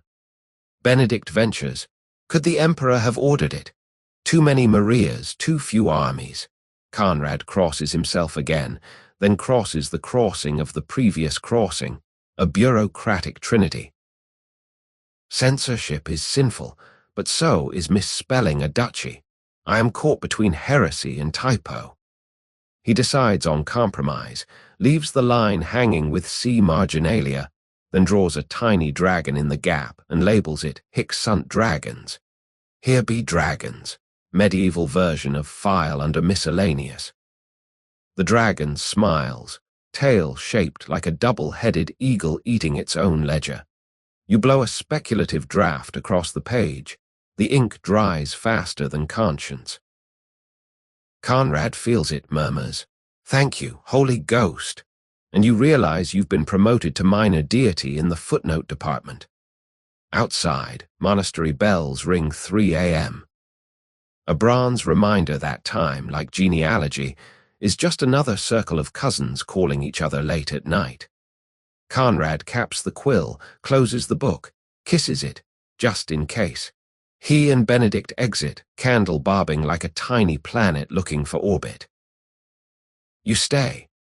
The scriptorium settles into breathing parchment breath, in with dust, out with dust, same sigh the library gave, same sigh the cradle gave, same sigh the grave is practicing. You open the book. Incorporeal fingers make no sound. The dragon winks. The blank space where more should be has grown a single word, written in your own absent-minded condensation. Maybe. It fades as it dries, but the outline remains. A cousin shaped maybe, waiting for ink, waiting for permission, waiting for spring. Somewhere in the corridor, a new delivery thuds, fresh parchment, blank marriages, names yet to be repeated. You drift toward it, carrying the maybe like a library card that grants access to every unfinished story. Above the abbey roof, the moon is a white page. Clouds cross it like editorial marks. You exhale once more. Your breath forms a question mark that hovers, then drifts down the Danube toward Vienna, toward the next cousin, toward the next index that will someday end with C maybe, forever hanging between Maria and more. The question mark breath you released over milk, part condensation, part prophecy, travels the Danube like a slow, wet telegram and delivers you to a bedroom in Madrid, winter 1679. The room is high-ceilinged, fire whispered, and smells of camphor, candle smoke, and the particular quiet that gathers when a king is dying in the next room. Charles Roman II, last bloom on the family stick, product of 16 generations of I do again, lies on a gilt bed no wider than a cathedral pew. He is 35, looks 70, and the dynasty's entire hope is balanced on the single, cracked fulcrum of his lungs. You hover near the footboard, incorporeal but somehow still holding your breath. Doctors have withdrawn in defeat. Their leeches swim bored laps in a glass bowl, waiting for overtime. Around the bed, a semicircle of parchment faces, queen, confessors, a notary with ink already poised, as though the final exhale might be worth copywriting. Mariana, his queen and niece, file under rolls that should never overlap, holds his hand the way you hold a fragile treaty. She whispers, "Stay, my love, stay until the bells find their voice." Charles's eyes, huge, liquid, the color of wet parchment, flick toward her. He tries a smile, the effort splits his lower lip. Blood beads, black in candlelight. You drift closer. His breathing is shallow or rhythmic, like a genealogist turning pages too fast. Between exhales, you hear the faint metallic click of Hanosh's distant clock, the milk dragons maybe, the tapestries tear, the lockets snap, all the small fractures you've collected now ticking in unison. A confessor leans in. "Your Majesty, do you forgive your enemies?" Charles's brow furrows. There are so many to inventory. Finally, he nods. The gesture is a comma in a sentence history has already decided to end. Mariana presses her lips to his forehead, dry kiss, final signature. You feel the room tilt slightly, as if the continent itself is easing away from the Iberian Peninsula. The notary lifts the parchment. Last will, pre-inked, blanks waiting for death dates. But Charles's hand twitches. Incredibly, he wants to add something. The quill is placed between thumb and forefinger that resemble yellowed parchment stretched over twigs. He writes, no strength for curves, only a single vertical line. It could be an I, A1, a Roman numeral waiting for a second I that will never come. The quill drops, the line dries, lonely. Mariana understands. She bends, kisses his lips, official, formal, the last Habsburg kiss. It tastes of myrrh and bureaucracy. When she straightens, his eyes have followed the comma into a full stop. Silence expands, elastic, fills the room, leaks into corridors, into plazas, into Europe. You hear every clock in Madrid skip one beat, then resume, now measuring something different. The notary fills the blank, died 1 November 1679, without issue. 6 words that unwrite 2 centuries of cousinly paperwork. Outside, bells begin, slow, obese, certain. Snow starts, soft as censorship, erasing footprints no one has made yet. Inside, leeches die quietly in their bowl, unemployment in liquid form. You stay. The candle nearest Charles's head gutters produces a final teardrop of wax that lands on the king's collar, sealing the night like a wax seal on an envelope addressed to no successor. Mariana stands, moves to the window. Her reflection in the glass shows two Marias, one holding a dead hand, one holding an empty future. She opens the casement. Cold air rushes in, carrying snowflakes that land on the counterpane, on Charles's face, on the single vertical line. Each flake melts immediately, history refusing to be annotated. You drift to the bedside. Charles's profile is peaceful now, the famous jaw relaxed, almost small. The Habsburg chin has finally run out of chin to inherit. You place a ghost hand on his forehead, cool, but not yet stone. The gesture is pointless, but points are overrated. From the corridor comes the soft rustle of parchment, documents already mobilizing, succession protocols, marriage feelers, urgent memos titled, "Where do we plug the gap?" The dynasty is a machine. Machines don't mourn, they recalibrate. Yet somewhere in the rafters a tiny sound, the click of a gear that has nothing left to engage. Hanash's prophecy, the milk dragon, the mechanical kiss, all reach their final tick and stop. The echo doesn't bounce. It sits, bewildered, then lies down. You back away, pass through wall, through snow, through bells that keep tolling because tolling is easier than thinking. Above the palace roof you exhale. Your breath forms the shape of a vertical line. That hovers, then drifts apart like a family tree, realizing it has become a telephone pole, tall, straight, and leading nowhere. Below, Madrid's lights blink awake, one by one, uncertain who pays their wages now. Snow keeps falling, covering streets, covering questions, covering the last impression of a jawline no one will need to paint again. Somewhere in Vienna, a librarian closes a book. In Prague, a gear sits silent. In Graz, a paper crown smolders in a nursery grate. And here, in a room that smells of myrrh and unfinished sentences, the last Habsburg kiss cools on a king's lips, sealing 5 centuries of cousinly paperwork with a flavor no historian can name. Only taste, faintly, when they close their own books and hear the echo, stop. You rise, weightless, into snow, into night, into the hush that follows when a surname finishes repeating itself. There is nothing left to count, no cousin left to index, no jaw left to straighten. Only snow, only bells, only the soft vertical line of a life that became a column, that became a pause, that became silence. The vertical line dissolves into Madrid's snowfall, and the snowfall dissolves into darkness, and the darkness, because even darkness needs a breather. Let's go. You feel yourself lifted, not by wind or wing, but by the simple absence of weight. The dynasty has finished telling its story, and the silence is buoyant.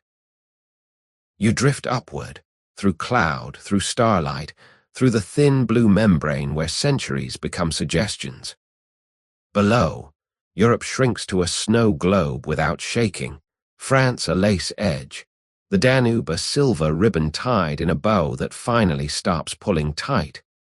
The great double-headed eagle dozes, heads tucked beneath one wing, dreaming of nothing in particular. Somewhere in the hush, you hear the soft machinery of aftermath. A librarian closing volume Roman 20 with a ribbon that no longer needs to choose. A cracked chandelier crystal invalidolid finally dropping, accepted by the parquet. A paper crown in Graz cooling to ash, its last flake landing on a toy map that no longer claims borders. A locket in Prague clicking shut on 3 faces instead of 4, room enough, still enough. A mechanical globe in Vienna ticking, ticking, then sighing. Slack accepted, crack forgiven. They do not echo. They simply settle, like snow that has decided against falling. You hover, weightless, at the edge of sleep itself. The night leans closer, whispers, "There is nothing left to do." The knots tied themselves into a bow, then let go. Above you, the sky is a blank parchment now. No portraits, no indexes, no vertical lines. Only moonlight, soft as librarian breath, writing and unwriting the same word, peace. You exhale, one last breath shaped like a question mark that straightens into a simple line. I was here, I listened, I can rest. The line fades. Darkness folds you once, gently, like a page returned to its book. Somewhere in a bedroom you left centuries ago, a fan hums, a curtain breathes, and you, listener, traveler, cousin by courtesy, slip into the hush that was always waiting at the end of every story.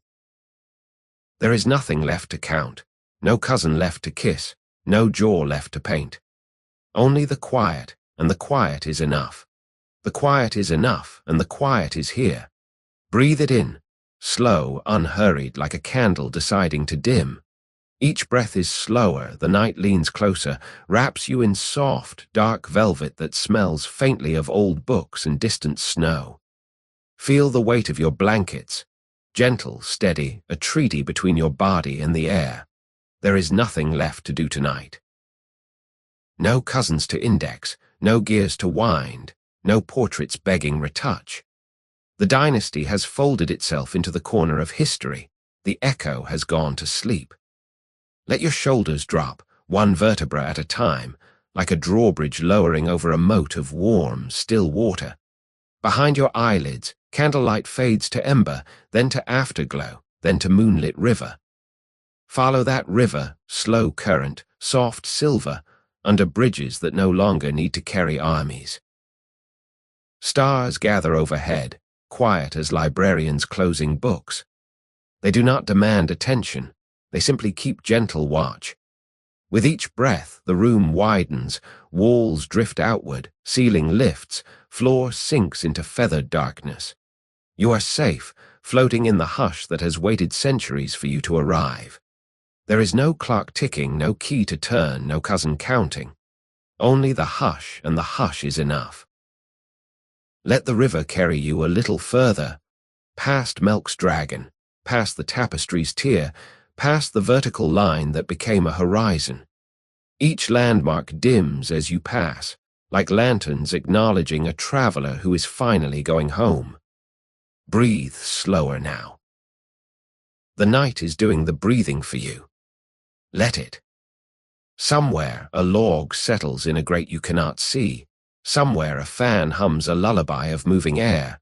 Somewhere a curtain breathes in, out, in, matching your rhythm, rocking the room like a cradle built for continents. There is nothing left to do. You are already there. Where the gears forgive, the portraits rest, the locket closes on just enough faces. Let the river widen into sea, let the sea become sky, let the sky fold itself into the softest blanket you have ever touched. Breathe once more, slow, slow, slower, until the breath becomes a whisper, the whisper becomes a sigh, the sigh becomes silence. Rest now. The story is complete. The hush is yours. Sweet dreams.